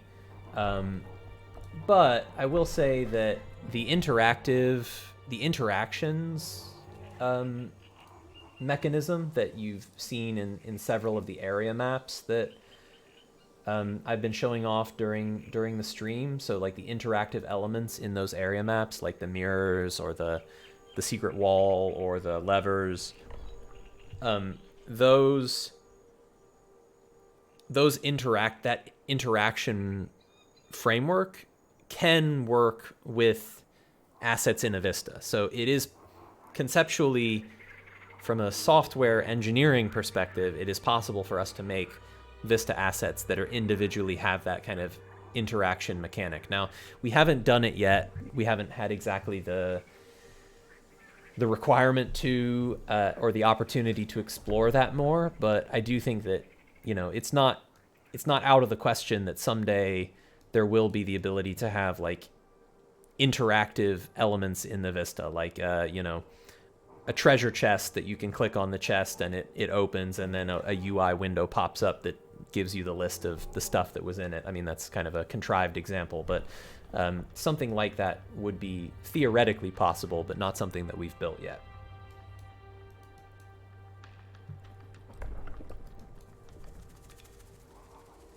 And so that I don't stress Drew out by saying that, I would say, and possible to do without requiring Drew to change the way that she's drawing these wonderful assets.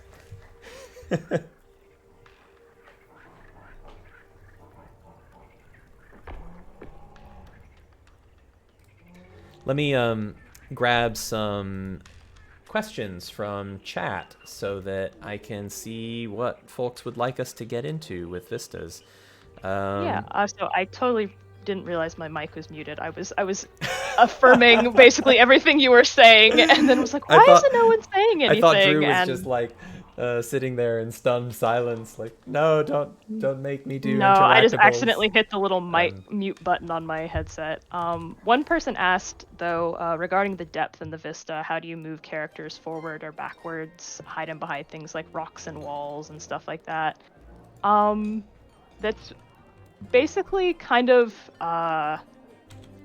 it's following a similar thing as the area maps where there's like elevation, where like, you know, if someone's on ground level, they're going to go underneath an underpass that's like 10 feet above them. It's a similar premise, but like flip it onto the horizontal, where placement of assets and characters is kind of their like distance from the camera, and that elevation is basically, yeah, just how things get placed. So it's like as you move a character back, we're using math basically to calculate like, well, if your character is on this Y coordinate in the scene, what does that mean for how far away they are from the camera? And the more their Y coordinate goes up, the farther back they get. And the same premise applies to assets too. And most of the time we have asset placements that like it uses that Y coordinate to know what that asset, when you click it, when you add it to the Vista, it knows where to put it. But you can still override that if you're like want something to be floating up in the air, or you want to kind of do something sneaky like I do sometimes, where it's like, this is a little fake.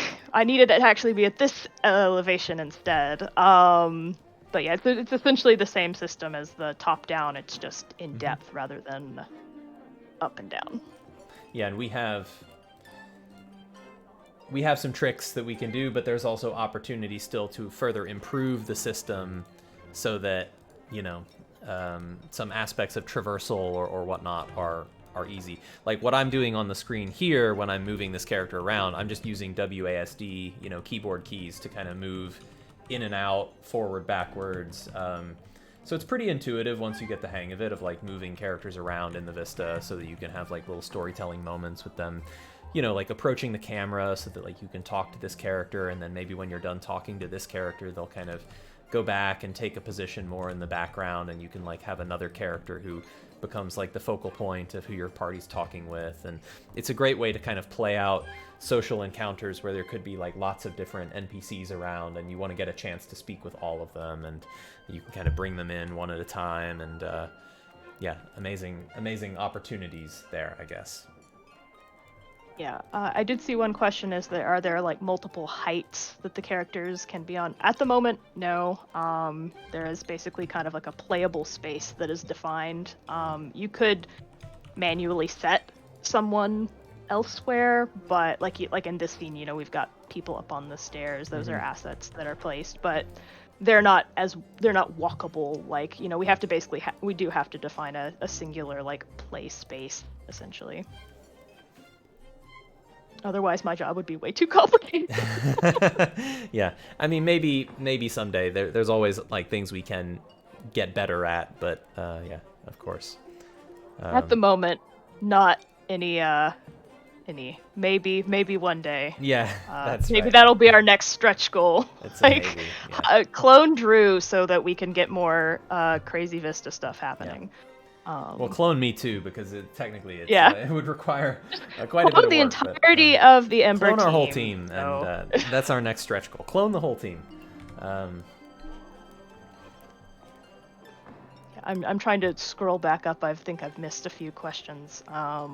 Mute Foxy asks, like, can there be walls, or does like a character clip a rock by walking too far back? That is currently something that can happen. Like, we don't necessarily block movement as you're traversing the Vista. We don't necessarily block. Now, there are things that could be done to make this better. Now, for the time being, hashtag pre-alpha. In the hashtag pre-alpha state, like, I can send this character straight back in the Vista, and at some point I'm just going to clip behind the tent. So like I just sort of pop straight through it. Now, like that maybe like ultimately the game master is responsible for the theatrical storytelling here. So like I would say on one hand, like to you as the game master, well, like don't do that. You know, have your character walk around the tent so that you don't kind of like create that breaking illusion. But you know, it's not just on the GM. There are things that we can do, and I think there is kind of a future in which like maybe we can have a system where say like you like kind of wall off the footprint of the tent, and then once you have that wall in place, like it knows that I can't, you know, pop back through it. Now, we don't have that in place right now, but having some idea of defining traversable areas or non-traversable areas, those are things that could perhaps be done. Yeah, that is kind of like, you know, right now it is a use your best judgment to not unless you are intentionally doing a, you know, like a story where I guess one of your characters can just clip through reality. I mean, in that case, go for it. Yeah. But yeah, but we are thinking about that in terms of like, you know, these tents, for example, are technically two assets, a front and a back, and so you could. We haven't really done it yet, but you could potentially have someone sort of inside the tent, or, you know, maybe put some gear inside the tent or that sort of thing. So, yeah, it's stuff that I have definitely put into consideration and I'm like trying to think about because I want to make sure that, you know, like you can actually in this scene, now that I'm noticing it, you can see it in action. In the cart, there is a lantern hanging inside the cart, and that is its own asset. That's not part of the cart. So if you, that's kind of an example of like using a front and a back to put something together like that. I think the campfire is the same way. That's multiple things sort of stacked on top of each other, including Ludovic's wonderful fire shader, which still gets me. But yeah, so what else? We have all these different pre-created compositions. So like what you're seeing here is I'm just like flipping through a couple of like excuse me. I'm flipping through a couple of compositional variants of the Golden Flats Vista, where like these are just options that we've like pre-composed, and probably by the time that Ember launches, I imagine there might be quite a few of these. And so there's a bunch of vistas that are just ready right out of the box for you to use. So like you need a scene, you just pick one that you think looks good, and you go with that one, and you're off and running. But then, of course, the ability to build your own is a lot of fun. So if you have a few extra minutes, it's a lot of fun to just sort of make your own scene that your players haven't seen before. And so they won't say, oh, like, isn't this the same road we were on when we encountered that other character? No, because it's going to be an entirely different road with entirely different, you know, backdrop and whatnot. But we do want to provide with each of our biome vistas like a list of, you know, easy to use, just like click one and go pre-composed options that let you just jump straight into the action. Yeah, like that's kind of one of the things that I do as part of the, you know, my Vista work is like once I feel like most of the pieces are there and where we want them, I'll kind of build out these like very beautiful sort of painstakingly crafted custom scenes, and we've got some that are just more generic like this, and then, you know, sometimes we'll build a custom scene for like a specific event, like in the Verdant Paths there was that moonstone that you know was basically using most of the Verdant Paths biome assets, but we made a specific little moonstone asset so that we could use it for that specific quest event. This one. Same with the door as well.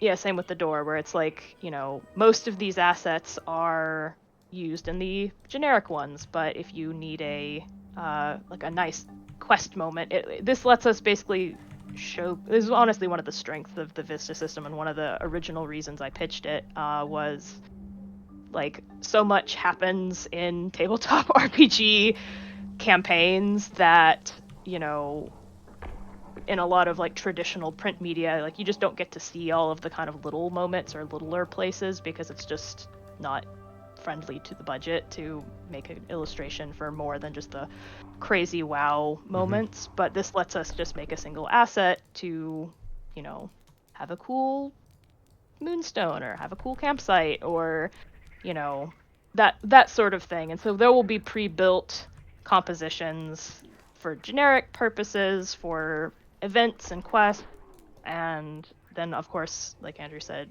you'll be able to build your own if you're like, if you're wanting to build your own little one-shot content, like Chris had mentioned earlier, like, and you're like, I'd want a custom, you know, Vista for that. Obviously, the custom assets part is a little tricky, but hopefully we will provide a big enough library. Oh, you're showcasing some. I'm gonna show. Maybe not this one. I'm gonna show the one that you're currently. the one that's broken. I'll show.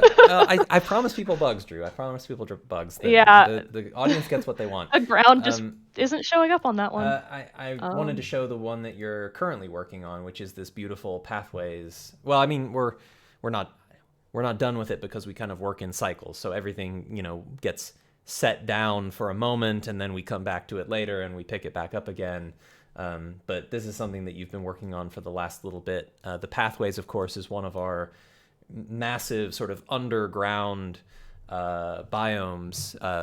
Well, there's multiple pathways biomes actually, and so like this is sort of one variety of it, and these are a little bit raw. These aren't entirely finished yet, but if you think about like the you know, sort of like a different sort of environment in the pathways with different kind of color palette, different kind of things. So yeah, showing a little bit of like work in progress here, but you know, doing vistas for the pathways biome is something that's kind of current work that's being done. And of course the pathways on the region map, you can show like a cool little demo of that to give everyone a teaser of like how the pathways work.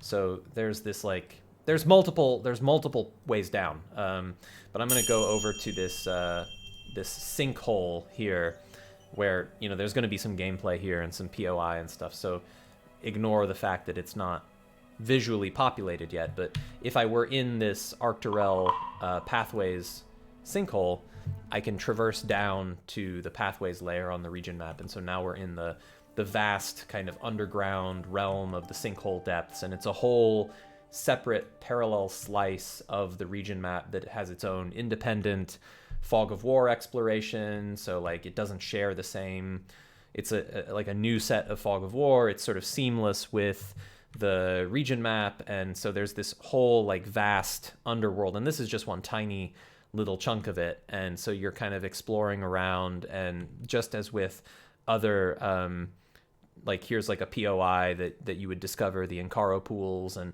so yeah, the whole kind of underground realm that you can discover in the pathways is really exciting. And I can't actually go up to the surface here, but if I sort of force it to happen anyways, you see that I pop out in a totally different hex, like several miles away from where I went down into the pathways, because I spent some time traveling underground. So maybe I found a secondary exit, and so I went down here and then traveled through and came back to the surface in a different location. And of course we want to have vistas for all of that gameplay as well. So, you know, all of the different pathways, vistas and biome looks at the pathways is something that we're going to, you know, to give folks to kind of help illustrate their journey, as there's not going to be many characters down in the pathways. It's not like as populated as the overland realm, but there are some characters to encounter down there, and they tend to be a little bit interesting. So definitely good to have vistas for them. Yeah, the pathways are super cool. Someone asked, are the maps 1-to-1? Yes. Not when I will say it's not the entire 25,000 hex is also 25,000 hexes of pathways underneath. Like there are kind of the pathways is mostly separate impassable hexes.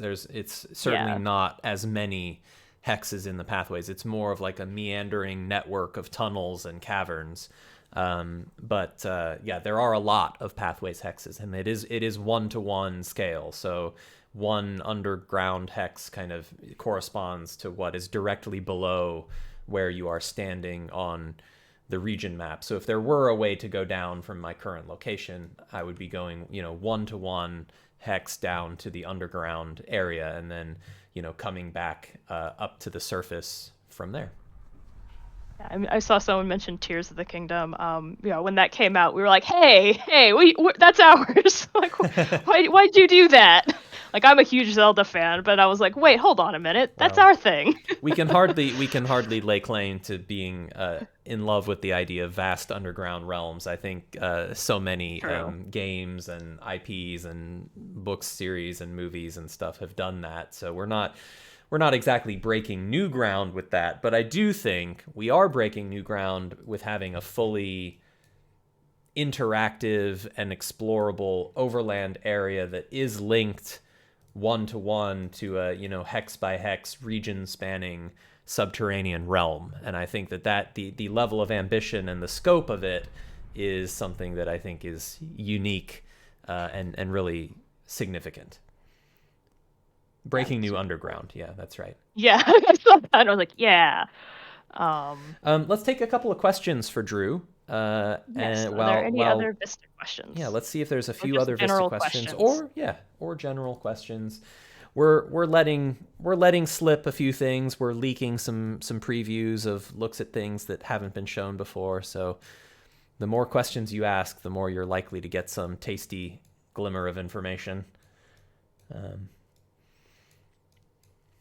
Yeah, everyone on the Ember team is just like frothing at the mouth to like tell you about all the things we've been working on and haven't been able to talk about. So we probably, there are things we won't say, but there are also things that you can probably convince us to say.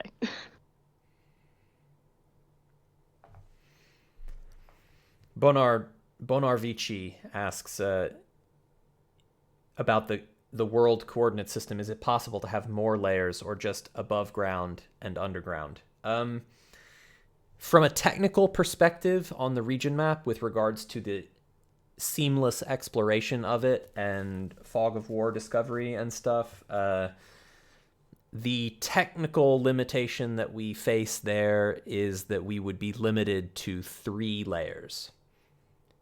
All limitations can be broken through at some point if need be, but the technical limitation we would face at the moment would be 3 vertical levels. And so we've got the vast underground, we've got the surface area, and we've got a wild card 3rd level that we could perhaps use. All right, I've already got a few great questions that I'm going to try to answer very quickly in succession. Somebody asked how I chose the art style. I just picked the style that was easiest for me to do quickly and still looked nice, that I was comfortable with. I was very, very fortunate that Andrew and Kaora were quite flexible with me in that regard. How many layers are in the Vista Builder? I think it's as many as your computer can handle. I don't think I've crashed a Vista yet, and there are some Vistas in the Golden Flats with many grass. Many grass. Many grass, and I actually don't have a very good graphics card right now because my old one crapped out and I had to buy a new one quick. So not going to be impossible for people with lower end computers either. So what's your favorite thing to draw? Trees, rocks, or grass? That's a hard question because I like drawing all of them. Many grass. Many grass, many rocks. I think trees, if I had to pick of those 3. Is there any Vista in particular that you are the most proud of? It's kind of hard to say. There are some like Vistas that are have not even been teased that I think I'm conceptually very proud of. Like the I saw someone mention this is maybe a bit of a sorry, Andrew. It's okay. There are some interiors. There is an interiors Vista, and that one was very technically challenging, but cracking the code on that was very satisfying. And then visually, I haven't not a ton of asset vistas, which is what we're calling the sort of, or I call the biome vistas that are sort of built from assets. There aren't as many of those super final polished, so I don't know if I can pick one that's oh, this is my favorite, but there are I'm quite fond of the Golden Flats. I'm not usually an orange and yellow kind of person, but that one was just very fun to work on. And yeah, someone asked any possibility of editing existing Vista assets such as hue shifting. Potentially. That's something that I think you and I have talked multiple times about, Andrew, is something we'd like to add in the future, just because it would make my job easier in terms of adding a little bit more variation to things, so things aren't quite as samey. But so I want to put a solid. We do of course already have tinting. Yeah, we have tinting, which is good for if you have something that you want to make a little darker and a color. But traditional, if you're used to Photoshop, hue shifting, that's not quite as possible. It could be, though. I mean, I think it is within the realm of technical feasibility. Yeah, it is something that could definitely happen. It just doesn't currently exist. So the answer of any possibility is yes. Will it definitely happen? Uncertain. Need to get more questions.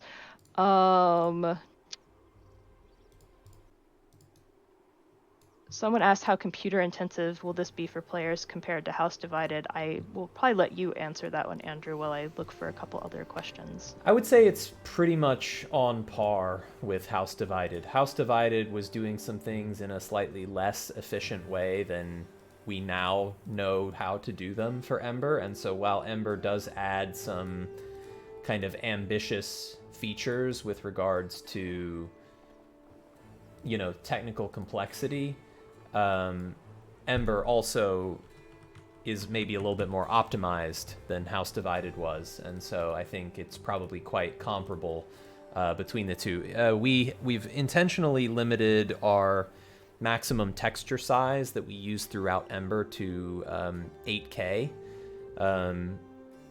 Obviously, very modern graphics cards have a 16K or even 32K plus texture size limit, but 8K is a texture size that modest laptops can use, and so we've limited ourselves to 8K or smaller textures intentionally, so that we don't rule out too many people in terms of who can play Ember. So I'd say the technical system requirements are probably pretty similar to House Divided in that regard.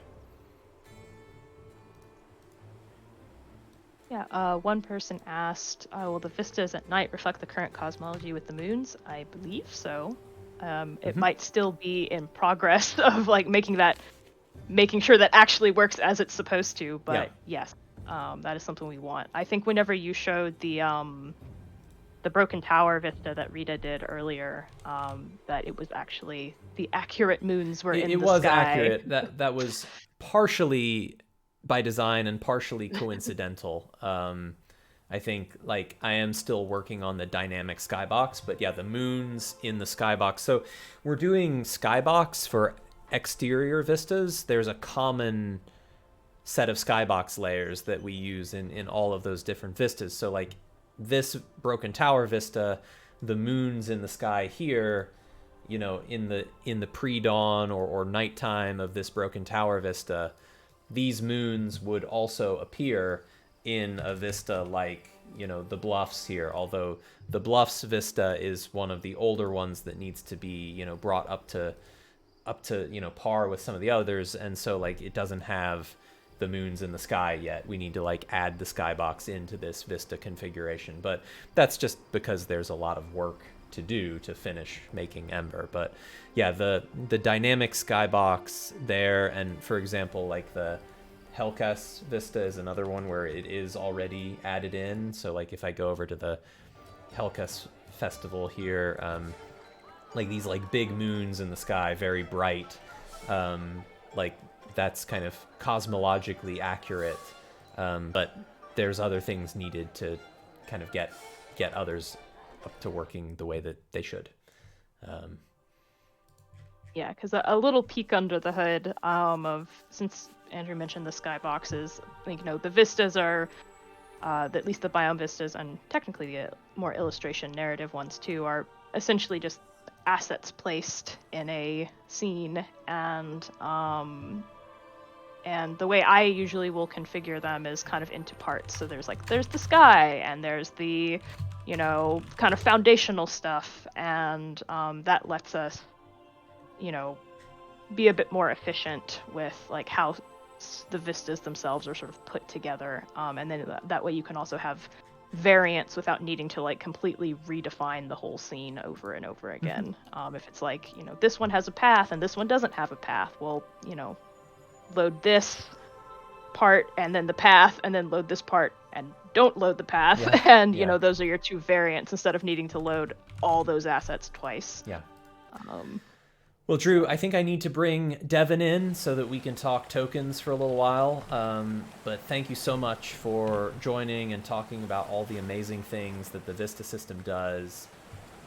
It is, I think, one of the features that has gotten people the most excited about Ember. And so you are and should continue to be very proud of that. And so, yeah, thank you so much for joining the stream, and I'll, along with everyone in chat, say farewell to Drew for now, but we'll speak with you more, I'm sure, in future streams as we're continuing to showcase all the fun stuff we're doing.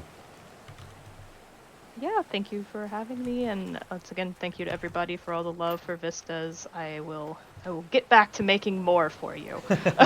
Yeah, more rocks, more trees, many grass. More rocks, more trees, many grass. Yeah. Alrighty, have a good one. All right, Later. cheers, Drew. Okay, awesome. Well, I'm gonna take one or two questions while I rally Devin and bring Devin onto the stream. And we'll go for another, 30, 40 minutes or so, and then call it a day. So keep your questions coming. We'll keep showing off more stuff. And in the meantime, I'll give Devin a little nudge to go ahead and drop in and join us. Nudge accepted. Nudge accepted. Hello, Devin. Welcome to the stream. Devin Knight, everybody. Round of applause. Devin, why don't you give a quick introduction to everyone out there in chat land of who you are and what you do and how tokens in Ember are awesome. Tokens in Ember are awesome. I'm Devin Knight. I've been making tokens for way too long, but not long enough. And that's all I do. All I do is tokens, top-down tokens at that. Devin is, of course, being a little bit humble, being one of the preeminent experts in the field of tokenry. I think Devin has been doing top-down token work for a long time. What was the year of Token Pack 1? Probably 2006, 2007. Yeah, I started making tokens. They were very rough in the beginning, and I got better and better, and I showed them off to some people in a different virtual tabletop. You can name names. It's okay. We okay. I started with Fantasy Grounds. I was wondering whether it was FG at that time. Yeah. And they, for tokens, what they had was little pogs with just numbers or letters on them. And one day I was just goofing off. I'm like, if I just draw a couple circles with some sticks coming out of it, will it look like a goblin? And it kind of worked. And Goblin adjacent, at least. Goblin adjacent, yeah. It looked more like a snowman, but it was green, and I had a little stabby thing, so it was like it's a goblin. Yeah. And I did that for a while, and then just one person out of thousands was like, "Why are you selling your stuff? It's not that good." And I love it, but I don't want to pay for it and stuff. So I took a little hiatus, and I was like, I'm just done. Not gonna make tokens anymore. Curse you, anonymous critical stranger on the internet. You almost ruined a great thing. And so I kind of just took a step back and said, I've been putting a lot of work into this, and maybe it's just not worth it. And then other people just came out of the woodwork and was like, you know what? Like, I'll take a token. Can I pay you to make my character? And it kind of, that little dip, like, caused this huge uprise in support and people wanting these tokens. And so I got back into it and started making tokens, and then the other VTT, Roll20, came around in 2012, and they asked if I wanted to put all my content in their store, and I'm like, sure, why not? You guys won't be around for more than a couple months. And I'm so glad that wasn't the case. They threw a market. They threw a marketplace out there that was successful, and a lot of people, because it was so accessible to have a web-based app, people were getting into it and stuff, and it became probably the thing that kept me making tokens the most, because it allowed me to go and focus just solely on making tokens and stop doing design work and other things. And then lo and behold, Foundry VTT pops up years later, and at first I'm like, another one. Damn it. Exactly. It's like, But the thing I think that most excited me for Foundry TTT was just visually it was clean. It was, the interface wasn't in the way of the game, and you could focus on the map. And I'm like, well, if people are going to focus on the map, they're going to be able to see tokens better. So, like, maybe they want to talk tokens. I think it took forever for me and you to actually talk.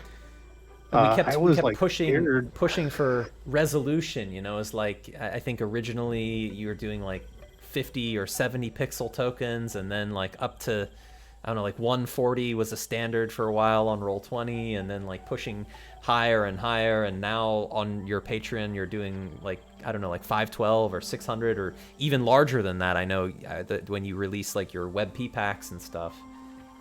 Yeah, and early on I decided to work at a much higher resolution than was necessary, which we'll get back to when we talk about how you changed the way I make tokens.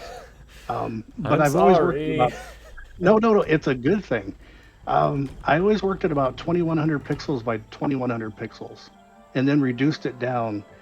And again, for Fantasy Grounds, it was 100 pixels per 100 pixels for a token, which I thought was just horribly small. But back then, transferring data and stuff was not as easy as it is now. And then for Roll20, it was 400 by 400, and I'm like, finally, I can see the token.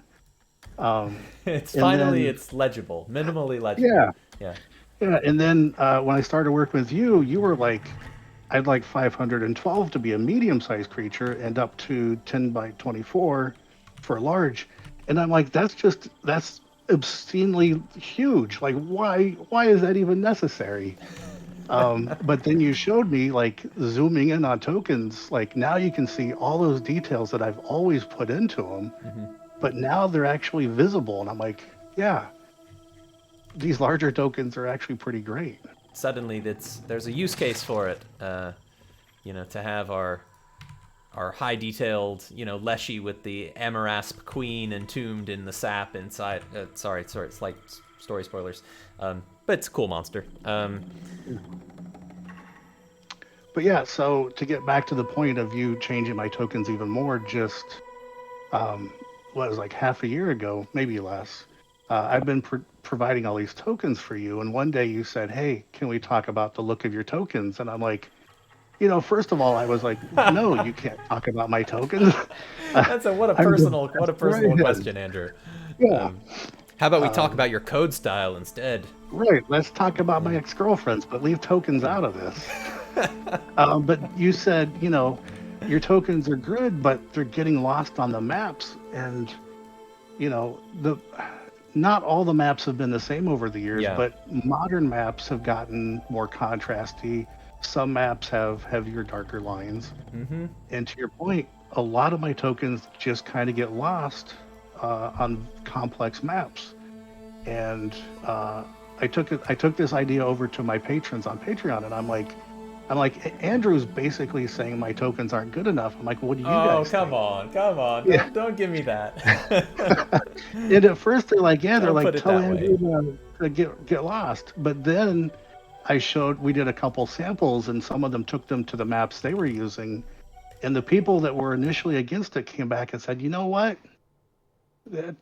Andrew's got he's got some ideas here that are working. The heavier line around the outside, the more vibrant tokens, and the higher contrast of the actual values, it makes them pop, and it makes them a lot easier to find on these maps. And it kind of won everybody over. And now I've just switched to making all my tokens for any place I do tokens to this new standard of brighter, with a little bit more pop, and a little bit heavier line around them. And I gotta tell you, I'm glad you did it, because it's made me to really think about how the tokens are being used compared to all the other visuals. And to tie this into Ember, Ember is so visually stunning that if I didn't up the level of the tokens, it would have been the thing that people said, the maps are amazing, the visuals are great. I just wish the tokens would look nicer. And so hopefully I'm not the low man here, bringing this thing down. No, absolutely not. In fact, your work is super elevating to what Ember is able to do, and to the types of stories that we're able to tell. And so, I think the creature tokens you're doing are spectacular, but obviously the kind of the most influential, perhaps, or innovative thing that we're doing in Ember overall would be the token maker.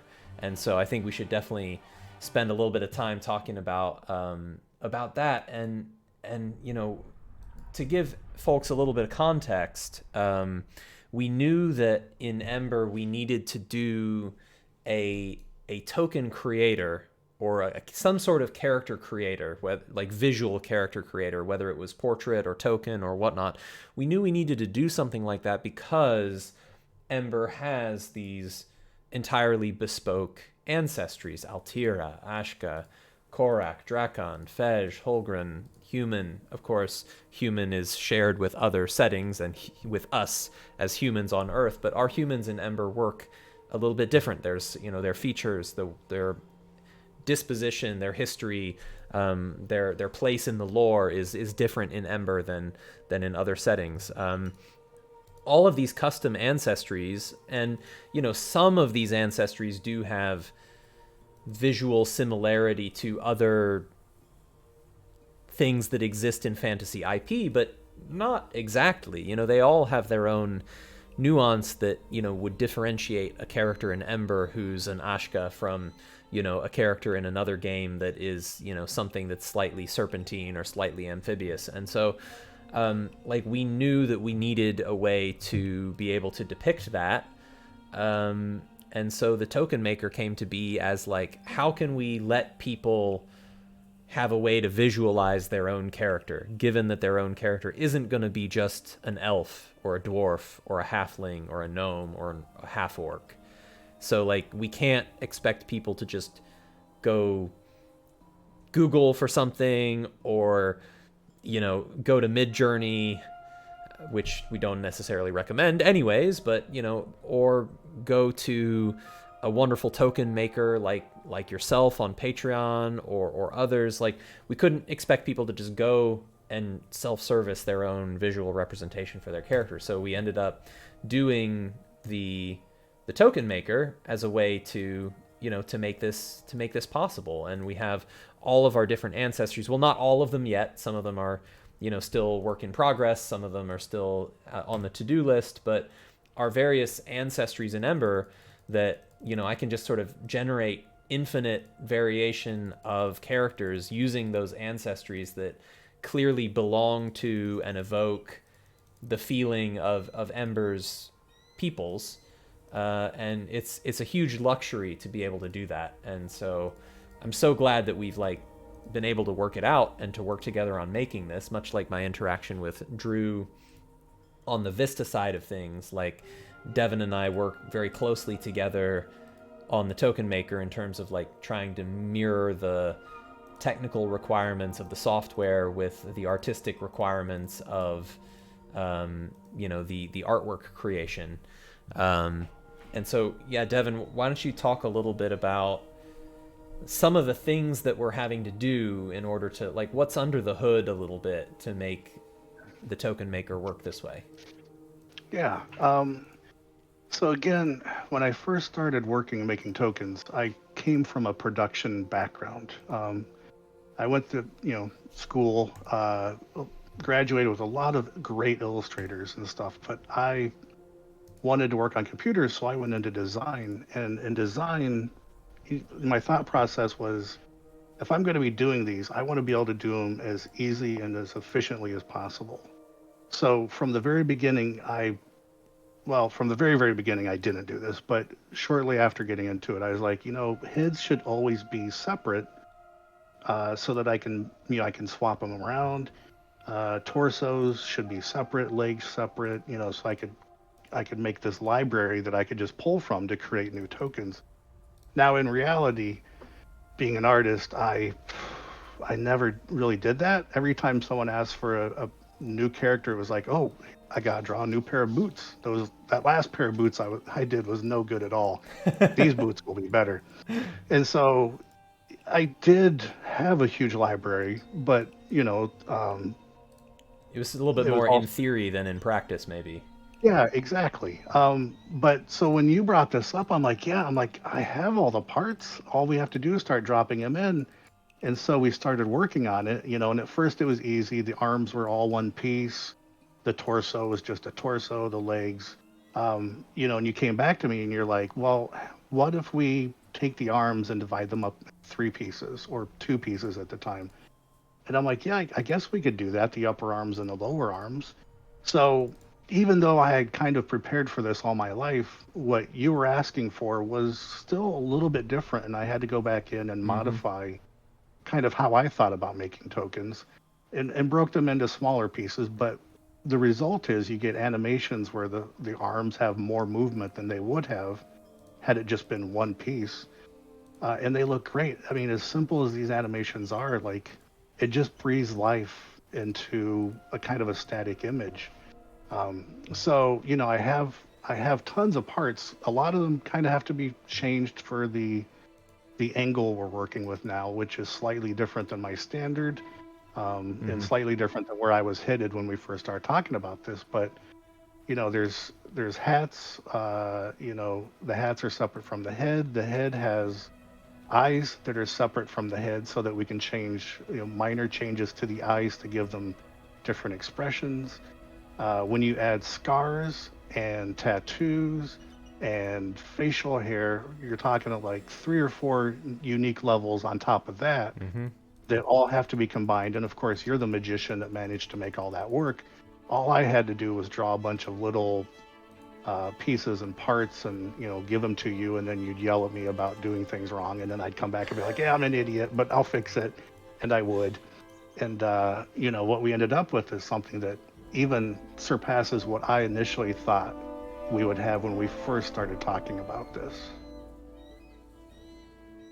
Yeah, I think it's definitely been a journey, but it's been a really, really fun exploration of like possibility in terms of what is possible to do with this system. And I think like we've been kind of figuring it out as we go, but the process of figuring it out has been really enjoyable, and I think it's been really great, having the chance to work with you on it. And I think the result that we end up delivering for people with this ability to, really fine-tune their character exactly the way that, they want. And right now, we have a number of parts in the token maker. I was like doing the multiplication, and it's like it's a number that doesn't even have a term for the number of zeros. It's like e to the 23rd number of unique possibilities that can come out of the token maker, and we're just getting started with it. I think we're going to be drawing more parts and new parts all the way from now until release, and I think every new part that goes into the token maker has this massive multiplicative effect and interaction with, because of all of the different layers, the interaction effect there is that you end up with just a vast, proliferation of looks of possibilities for the character. And this is something that the game master can use,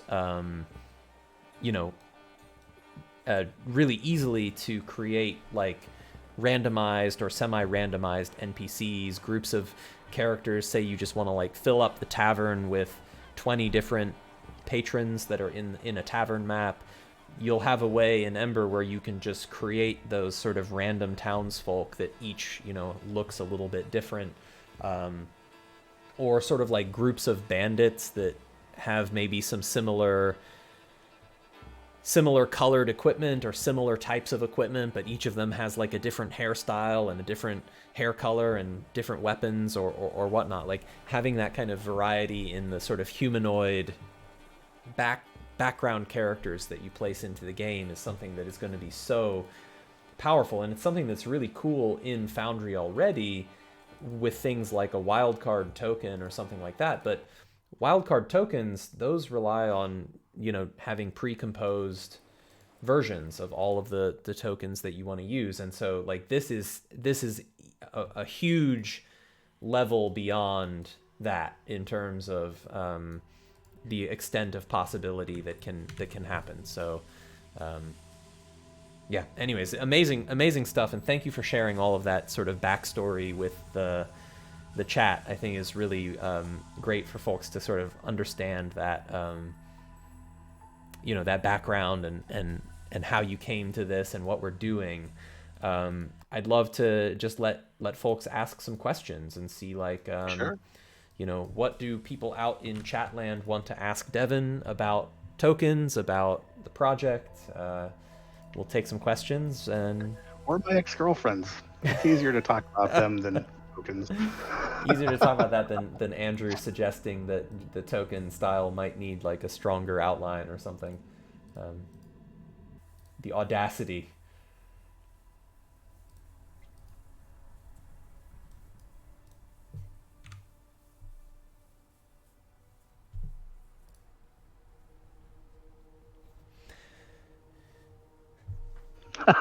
Yeah, I need to... I'm not... I am humble, but only because there's a lot of great art out there. But I do, when I'm by myself, I do pat myself on the back and tell myself I'm amazing. So the work will always continue. I don't doubt myself as much as I do publicly, just for fun. Yeah, we'll have to keep Devin feeling very positive about the work, but no, I think we're creating great stuff, and I think it's really starting to feel like self-reinforcing that we're on the right path. Yeah. And let's talk a little bit about monster builders, which won't be as all over the place. Like I haven't even seen the Horan door. Yeah. I don't know if we can talk about that. I tried to get it working this morning, and I ran out of time Okay. before the stream. That's something that I've been actively working on this week, is the monster builder template. But it's much like the character builder in that like monsters just have a different sort of pose or a different posture, different ways that the parts connect. And so unlike a sort of protagonist character, maybe they're a little bit more like hunched over, or they have like a more menacing posture. But yeah, we'll be able to show more of that soon. But I didn't get it working for today. It's still a work in progress. Yeah, that's fair. There's a lot of things behind the scenes, like connection points, where parts overlap other parts that have to be very specific to each other. And when we do something new, like a new ancestry, or in this case, an entirely new creature, we have to make those new points and we have to test them, and then we have to see when they actually get loaded in if they actually line up properly. Mm-hmm. And sometimes I don't get it right the first time. Well, it's it takes a little bit of trial and error, and like figuring out how to make creatures that look and work and integrate well with our world and with the mechanical requirements, because like one of the things that's very much the case in what we're doing but is not usually the case in terms of token design is that like we have more than just an idea of a creature. We have an idea of a creature that's going to get used in a very particular environment, and the creature like needs to fit with the environment, and it needs to fit with the mechanics of the encounter that it appears in. Lightweight spoilers. This is an early game kind of area, but like this sort of construct here, it needs to like fit into this station, like because there's mechanical, like there's just like so many requirements that go beyond like just draw the token, Devin. It's like we need to kind of have everything integrate and work together a lot more than I guess is typical, where token creation and map creation and narrative creation, honestly the unfortunate state of the TTRPG industry is that basically usually those are three entirely isolated and separate domains that are done by people that don't talk to each other. I think that there's a lot of opportunity to do better than that. Yeah, so to answer a couple questions, a token vehicle or a mount designer would be feasible, assuming we started with, say, a horse. We could make horse and variations with different saddles and different saddlebags. The token builder, though it doesn't have, hasn't been shown off a lot, has a variant where you can make a sitting version of any of the tokens you make. There'll be a version also that can sit. So having one that looked like it was straddling a horse, which then you could just combine in Foundry itself with a mount, would probably work just fine. That's my layman's understanding of it anyway. Yeah, the different postures is something that is going to be really interesting to continue working on more. So like this token here, we can kind of switch to, I guess I temporarily suppressed the sitting legs for the Zeph because we're not really like set up to use them properly yet. But I guess so I can't show that, but there are sitting legs. There's also, like, because of the leg postures, there's the possibility for us to do something like walking animations that I think could look good. It's something that is on my to-do list, and like we haven't quite gotten to it yet. But obviously, like the animation framework for these tokens can support us doing so many like really cool things with animation, because every single body part here is individually addressable. So the whole thing is like rigged in a sort of programmatic skeleton so that we can move parts however we want. We just have to think about how to make that look good. And so things like walking around and having there be like a walking animation instead of just the token kind of like gliding across the ground. These are things that are like within the realm of possibility for us to do. Or like sitting in a chair or sitting in a vehicle or sitting on a horse. It'd be pretty cool. I'm not going to promise any of those things because like everything, the realm of possibility is more vast than what we have time to do while still delivering Ember the game to people at the scheduled, the appointed hour that we've promised it for people who are backing on Kickstarter. And like we want to make sure to get Ember to people. But I do think like over time this is a system that's going to continue to grow and continue to be built out in really meaningful ways. Yeah. Favorite Ember race species. Now, there's been some great ones. I will say that one that I thought was hugely successful was the Korak. Mm-hmm. We needed that one on short notice for the Glass Cannon playthrough. Yeah. And when I did that one, like I thought I was rushing. I wasn't. But I really like the way that one turned out with the scales and the coloration. Like, I was super happy with just the naked Korak.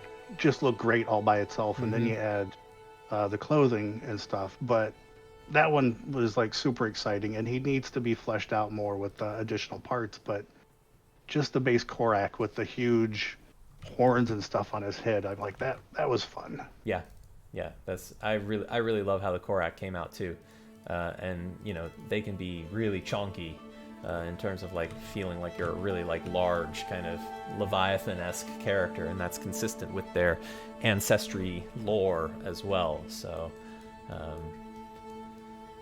yeah.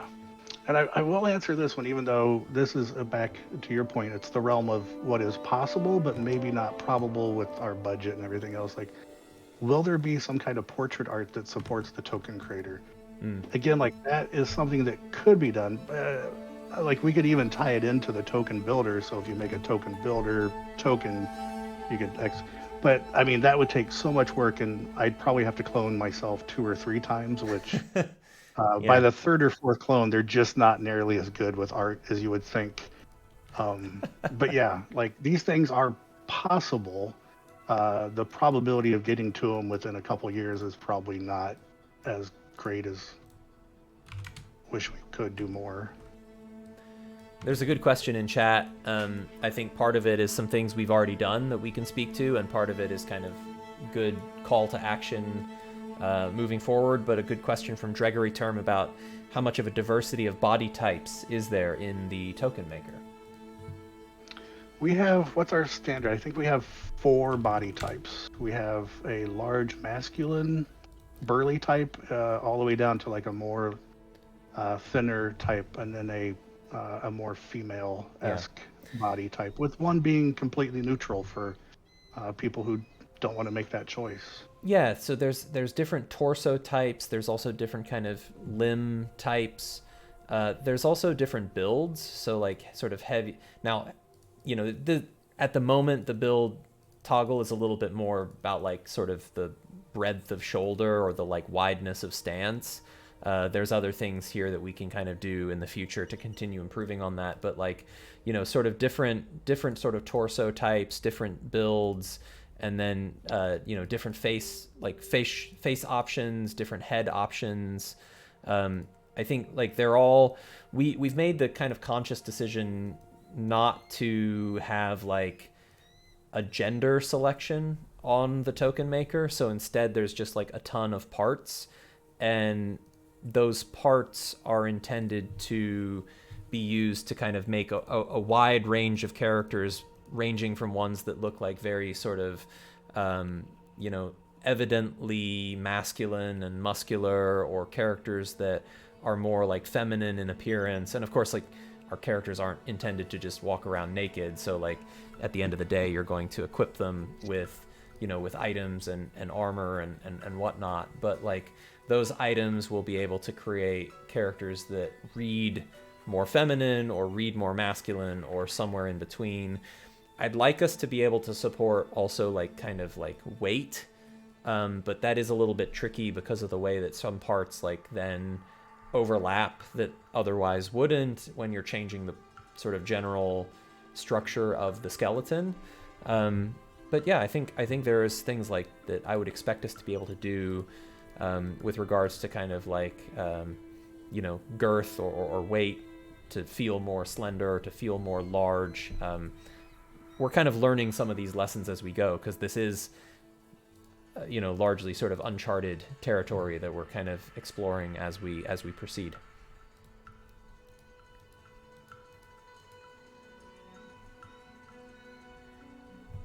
Yeah, so I think, Andrew, can tokens change after the fact? And I think Yeah, one of the goals was to be able to jump into your token at any time. If your equipment changes or something changes in your character, you could go in and make a visual change to update your token so that it matches your character as it progresses through certain adventures and stuff. Yeah, so this example character that I made previously in the stream, this Nire, like at any point on the character sheet, I can just go up at the top to the Ember dynamic token and say like I want to I swapped from this like cloth hat to now I have this, really like impressive, this crazy wizard's hat, whatever.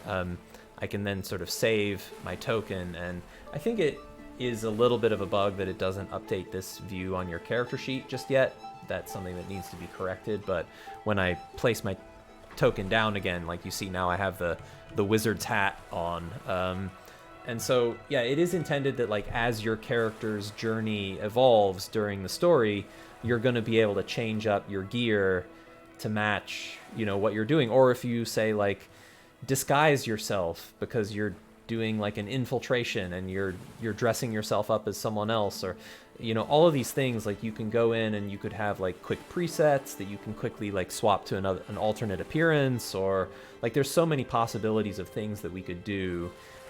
Like you get the magic goggles of trap finding, and so like we're gonna save our character, and now when you go into your next area map, you've got those goggles on ready to find the trap. And there are things that we could do to sort of automate some of those token part swaps. There's things that could be done to just leave it as like a personal choice about when you want to make that change for your character's look. But yeah, you can change your dye color. You go to the city and you say, I don't want my shirt to be this green anymore. I want my new shirt to be, this bright pink, and get new clothes or whatever it is that you want to do. And so, yeah, being able to like go back in and continue changing your token appearance at any time is something that we absolutely wanted to support and do support. All right, now let's talk about weapons and stuff. Now, we've already been working on weapons. The thing we've struggled with is how to make the hand hold certain weapons. Mm-hmm. And this is one thing we just haven't implemented yet, but we do have a variety of weapons, and of course we'll be making a ton more holdable items as well. We'll have weapons, spell books, holy symbols, random items and stuff. Mm-hmm. So it will be possible in the future. You will start seeing probably tokens show up that are holding basic weapons at first, and yeah, we'll keep expanding on that. Yeah, we've got a technical solution already sort of pre-designed in that we know how it's going to work, but yeah, it is the tricky thing of like the item in the hand, the fingers need to be like masked over top of the item, but the thumb is behind it. So there's just a lot of like tricky things with like putting an item in a hand, but we have pre-planned the technical solution for that, and we've been creating all of the hand parts and all of the weapon parts with that in mind. Now what we need to do is we need to follow through and finish building that part of it. But yeah, you'll be seeing tokens with handheld items and equipment pretty soon. Certainly in time. I would expect in time for the alpha test.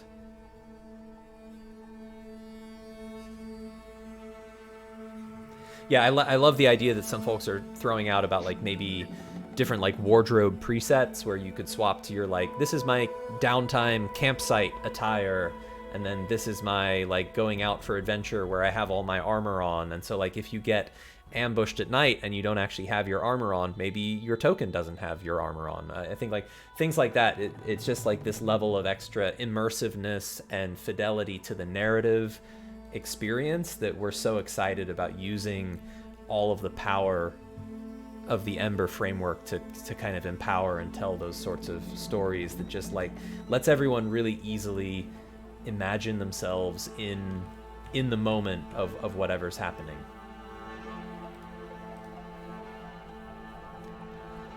All right, well, we've been going for quite a while. I want to see if there's any maybe remaining questions for Devin that anyone would like to ask. And then Devin, I'll be sure to let you go on to your evening. This has been an epic stream. We've been almost going 3 hours now, so a really rich behind the scenes look at Ember where like we're nervous to kind of show it in this way because like you do get to see more of the warts. You get to see more of the things that aren't really quite finished yet. But I also hope that what's clear to everyone watching is that it's not actually as like hacky or as duct taped together as anyone might have feared. Like, we have a really, really well working game already made that we have a strong platform for continuing to build it out. So hopefully, folks can put into context seeing the pre-alpha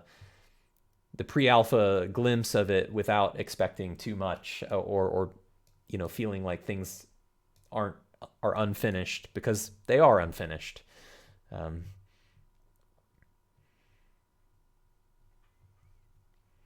Question from Mute Foxy, not really related to the tokens, but how much ocean is there? I don't really love to show the ocean because it isn't super populated yet. One of the exciting things that we unlocked was our stretch goal for islands and archipelagos. And that's something that the team and I are really excited to do, and we really wanted to do. But like right now, there is sort of a lot of empty ocean. I can zoom out a little bit here. Some of the pop-in that you're seeing is because the region map is entirely seamless. So we have some islands, like we have this island up here. We have some islands like down here.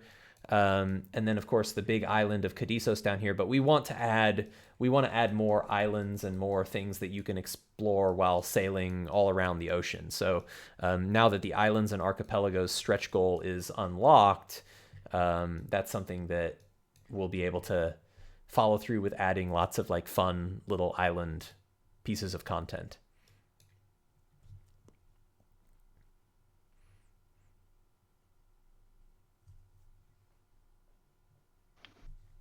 Can I answer the one about patrons? Is that okay? Yeah, sure. Sure. I will probably start creating more content than what even Andrew's asking for Ember, just because it's going to be so exciting and I hope I'm not getting anyone in trouble saying this, but eventually it'd be great if everyone who uses Foundry would have access to this tool for different settings and stuff. I know I personally would love it for like sci-fi games, and stuff, and or even Fallout would be amazing with a survivor builder kind of thing. Yeah, you build your vault dweller. It would work so well. Yeah. But yeah, of course, Ember has to be done first. But I could be working on these other things outside of on my own free time for additional content. Well, the answer that I gave earlier in the stream about like when or would these features be coming to Foundry Core, I mean, the answer I gave then kind of emphasized that like part of the challenge here and part of the need for us to have a clear path forward is that like if we're going to provide a framework for token builder in core, it wouldn't feel good to anybody for us to just provide that framework and then for it to like lead nowhere. So like, oh, everyone get excited, token builder is in Foundry Core, and then you go and pull it up and it's like, what do I do? There's nothing here. So like it's very dependent on the art in order for it to exist and work and be good.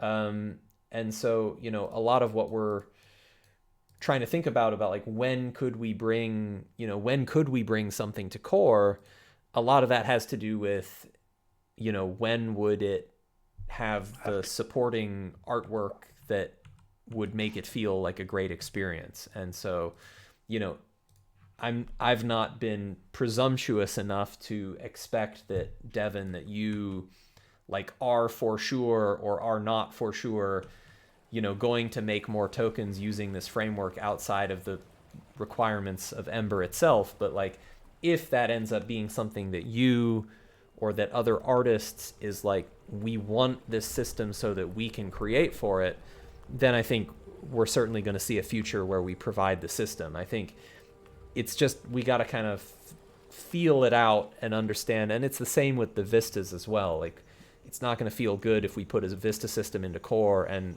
there's nothing there. So, I think it's like, we're going to kind of feel that out as we go and figure out like when is the right time that this sort of token building technology could be a core Foundry thing, and when is it premature for that to happen, because we're still figuring out how it works, or we're still, building the prototype.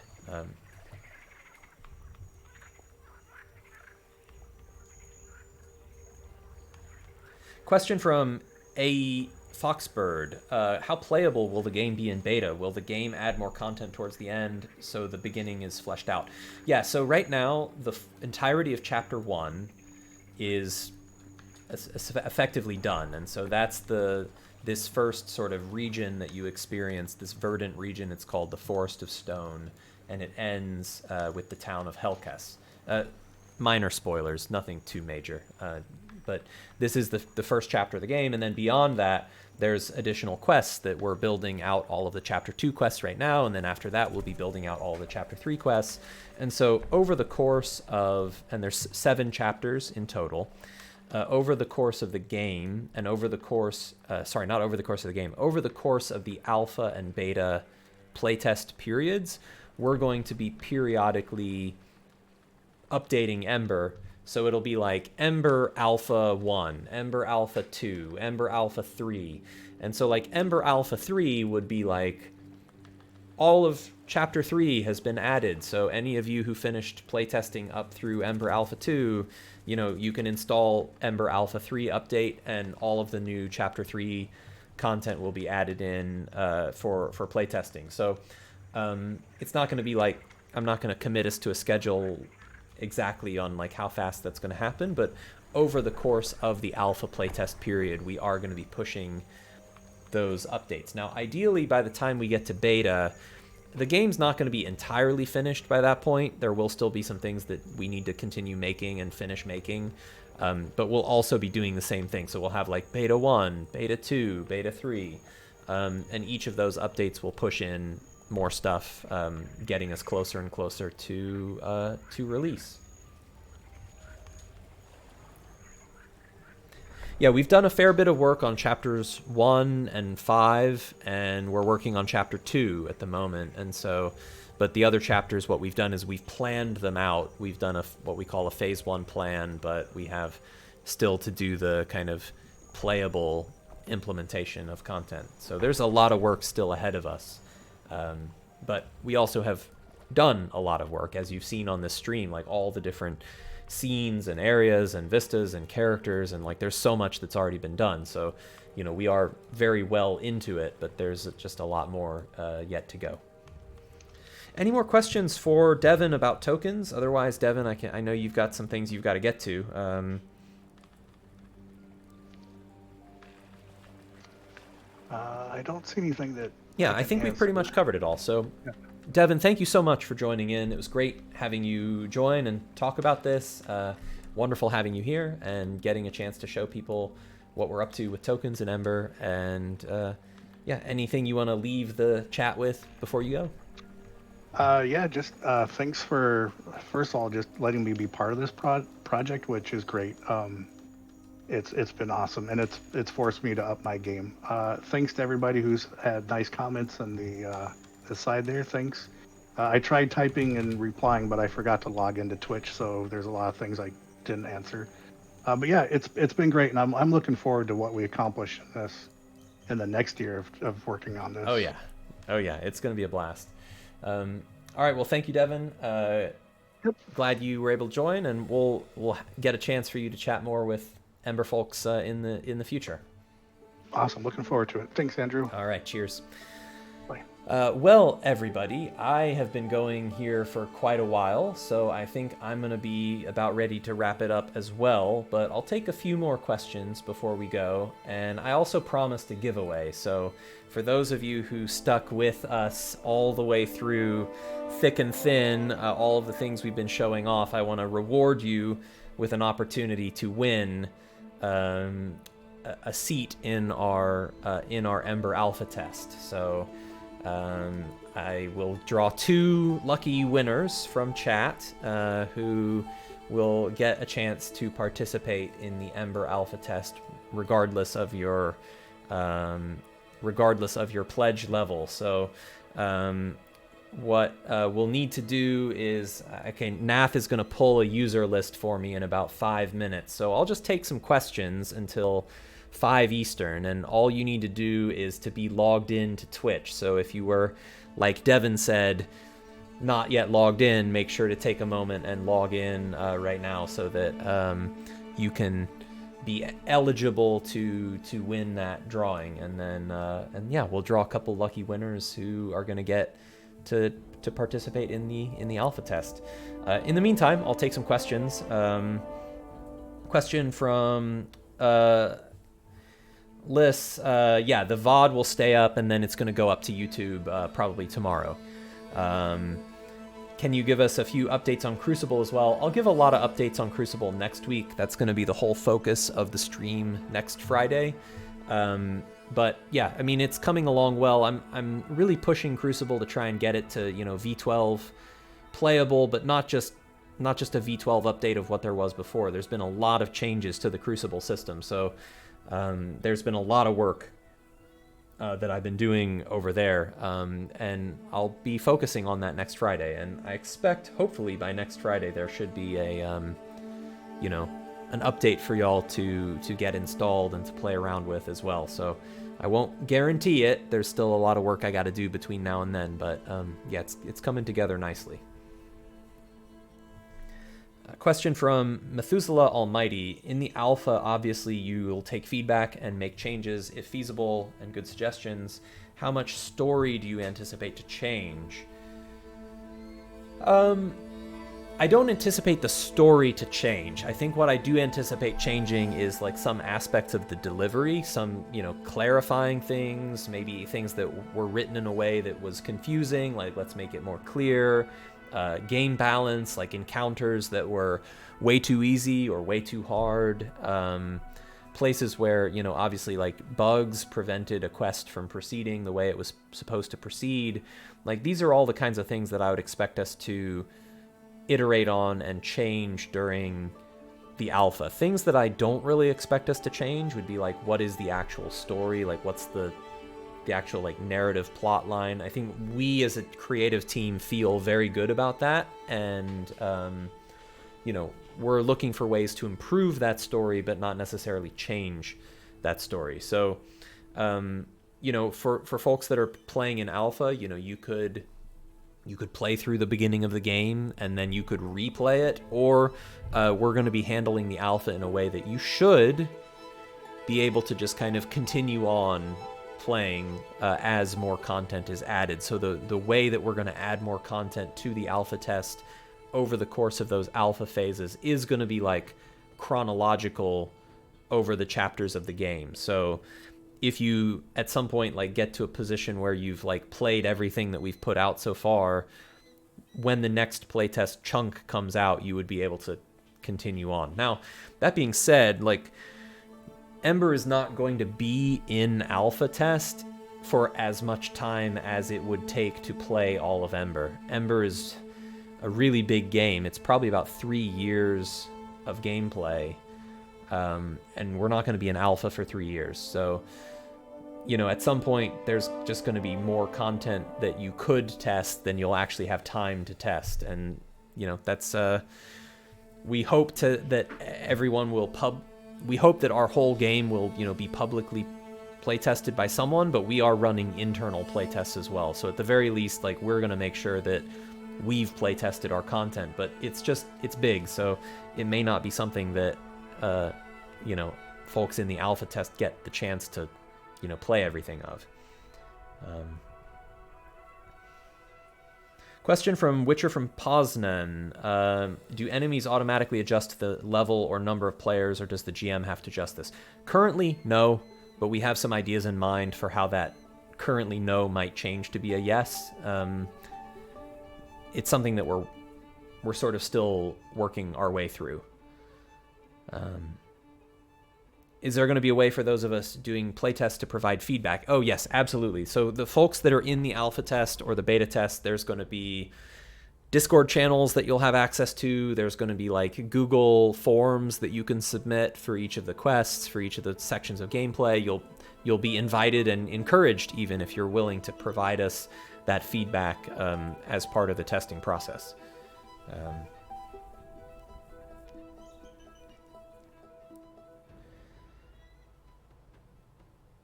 question from Foxy about how automated the whole experience is. Would it be possible to play through it solo?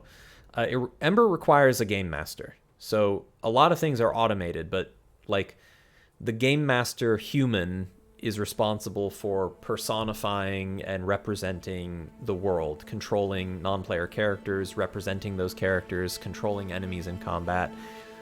If you want to play Ember solo, it's doable, but you'll have to have the mental sort of self-discipline to be your own GM. And I know a lot of people do this. I know people will buy adventures and then like sort of solo play them by, you know, being the player and the GM.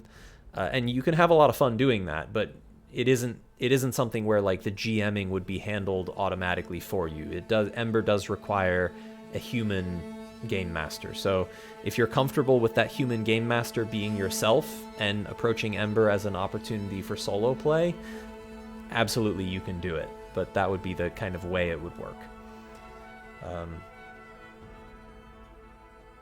3 years of gameplay assumes 1 session a week. Yeah, I mean, this is, of course, just an estimate, but our quest lines are around 3 to 5 game sessions each, and we have 40 of those quest lines. So that's kind of the crude math for how like a 3-year plus total playtime estimate comes about. But like, that isn't a crazy estimate because we know how many quests we have, and we also know that each quest is between 3 and 5 sessions to play. So it's not, you know, rock solid, but that it's a pretty informed estimate of how long the game is. And that's assuming that you're doing nothing but playing our quests. So that's assuming that you're not just spending any time wandering around not doing a quest, which of course groups will do. So that is kind of like the lower bound for the amount of content that's in there.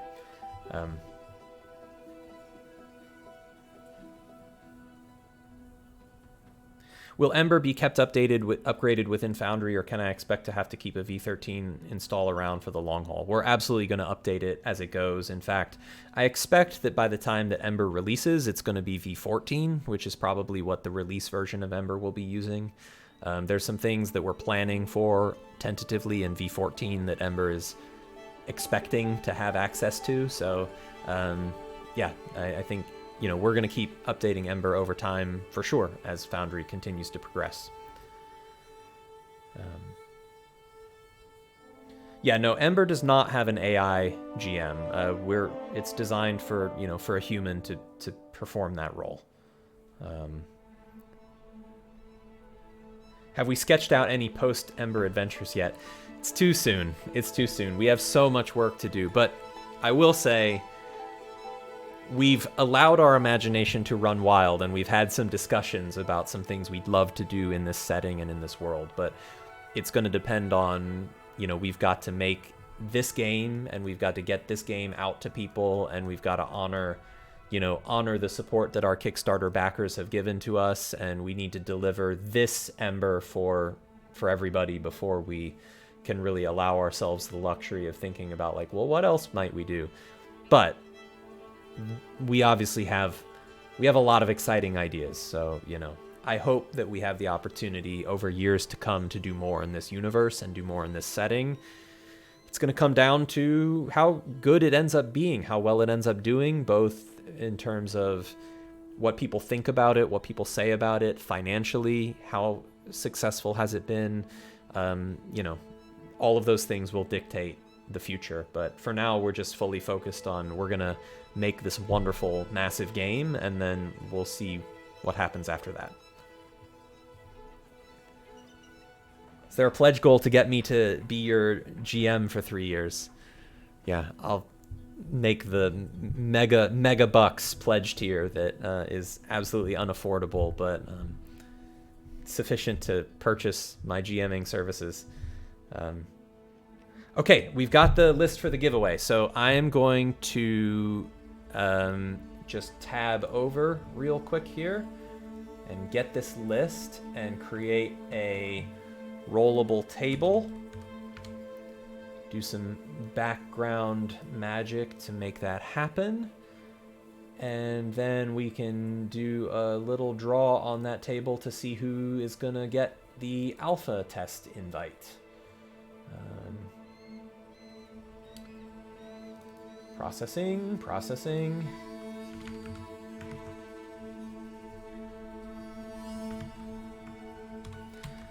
Sorry, folks, bear with me for a moment while I process this data into the format that it needs to be in. Bear with me. It's happening.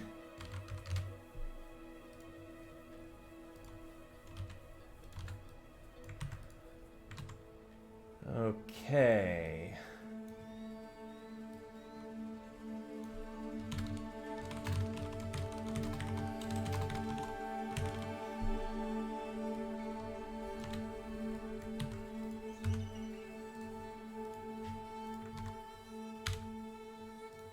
All right, I've got my roll table here, Ember pre-alpha Q&A giveaway. I've got 166 of you that were logged in and eligible.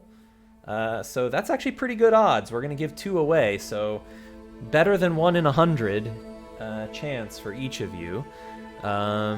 We will give it a spin on the Wheel of Destiny. And see if you are drawn. Now, if you are selected, what you'll need to do is to confirm in chat that you accept the prize, and that you would like to have access to the Ember Alpha. And if you wish to decline it, for example, if you're not interested, or if you already have Ember Alpha through your Kickstarter tier, you can decline and allow me to roll again if you wish. But good luck, everybody, and let's give the wheel a spin and see who our first winner is. Drum roll, please. Witcher from Poznan. Witcher from Poznan, you are the first winner. I remember answering a question of yours not too long ago, so hopefully you are still here. Wow. Yes, Witcher from Poznan, you are the winner. If you accept, then you are... I am. Okay, I think that counts. We'll get you hooked up with access to the alpha test so that you can get in at the ground floor with Ember and get a chance to start playing this game at the earliest possible opportunity. Congratulations. Let's pull another winner. Everyone, drum roll, please. Second winner is Edoras229. Edoras229. If you are there, if you are interested, you are the winner of some alpha access. Let's see if Edoras is present and if they accept. Otherwise, we might have a reroll on our hands. We'll see. We'll see. Edoras229.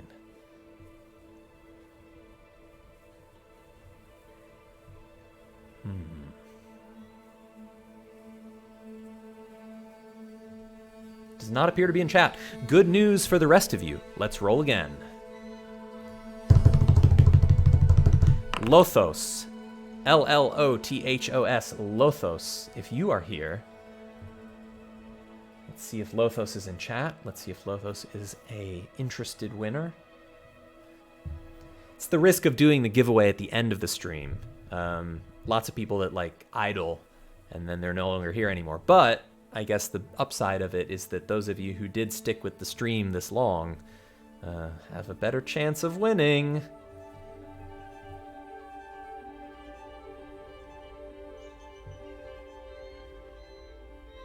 All right, I think we've got another roll again. Let's go again. Let's go. Bolts J. Esteemed community member, Bolts J. I know how to reach Bolts J, but rules are rules. They've got to be here. Start of the alphabet overpowered.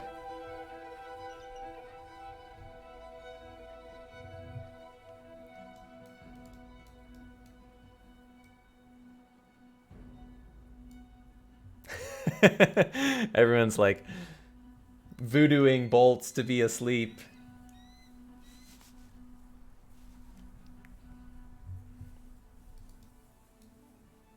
Bolts was here as recently as 5 minutes ago. Well, not here now. Bolts J, I accept. At the nick of time, my finger was on the button. All right, congratulations, Bolts. You are a worthy winner. So you and Witcher from Poznan Both of you, I'll be getting you set up with alpha access. So what you'll want to do is, well, Bolts, I know how to reach you, but just do it anyways, just so I remember. Send me a message on Twitch. So you can send a DM straight to this channel. Send me a message, remind me, hey, I was a winner from the Ember pre-alpha giveaway, and I will get you set up. Now, the pre-alpha, the alpha is not ready yet. It's not going to be out until next year, so it is going to be a while until you get your prize, but we will add you to a list to make sure that we follow up with you when the time comes so that you get added to that alpha test group. So congratulations to the both of you, and thank you very much to everybody in chat who's been asking all these interesting questions.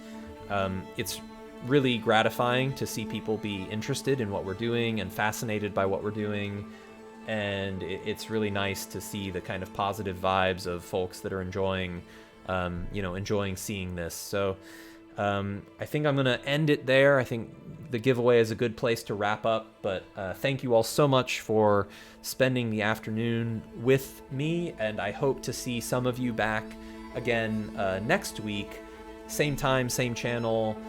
Next Friday, going to be talking about Crucible. So the Crucible system, talking about its rules, its mechanics, its design vision, how it may work in Ember, how, sort of status update on how that's coming along. Going to be tackling all of that next week, next Friday. So I hope to see some of you there, and until then, have a wonderful weekend.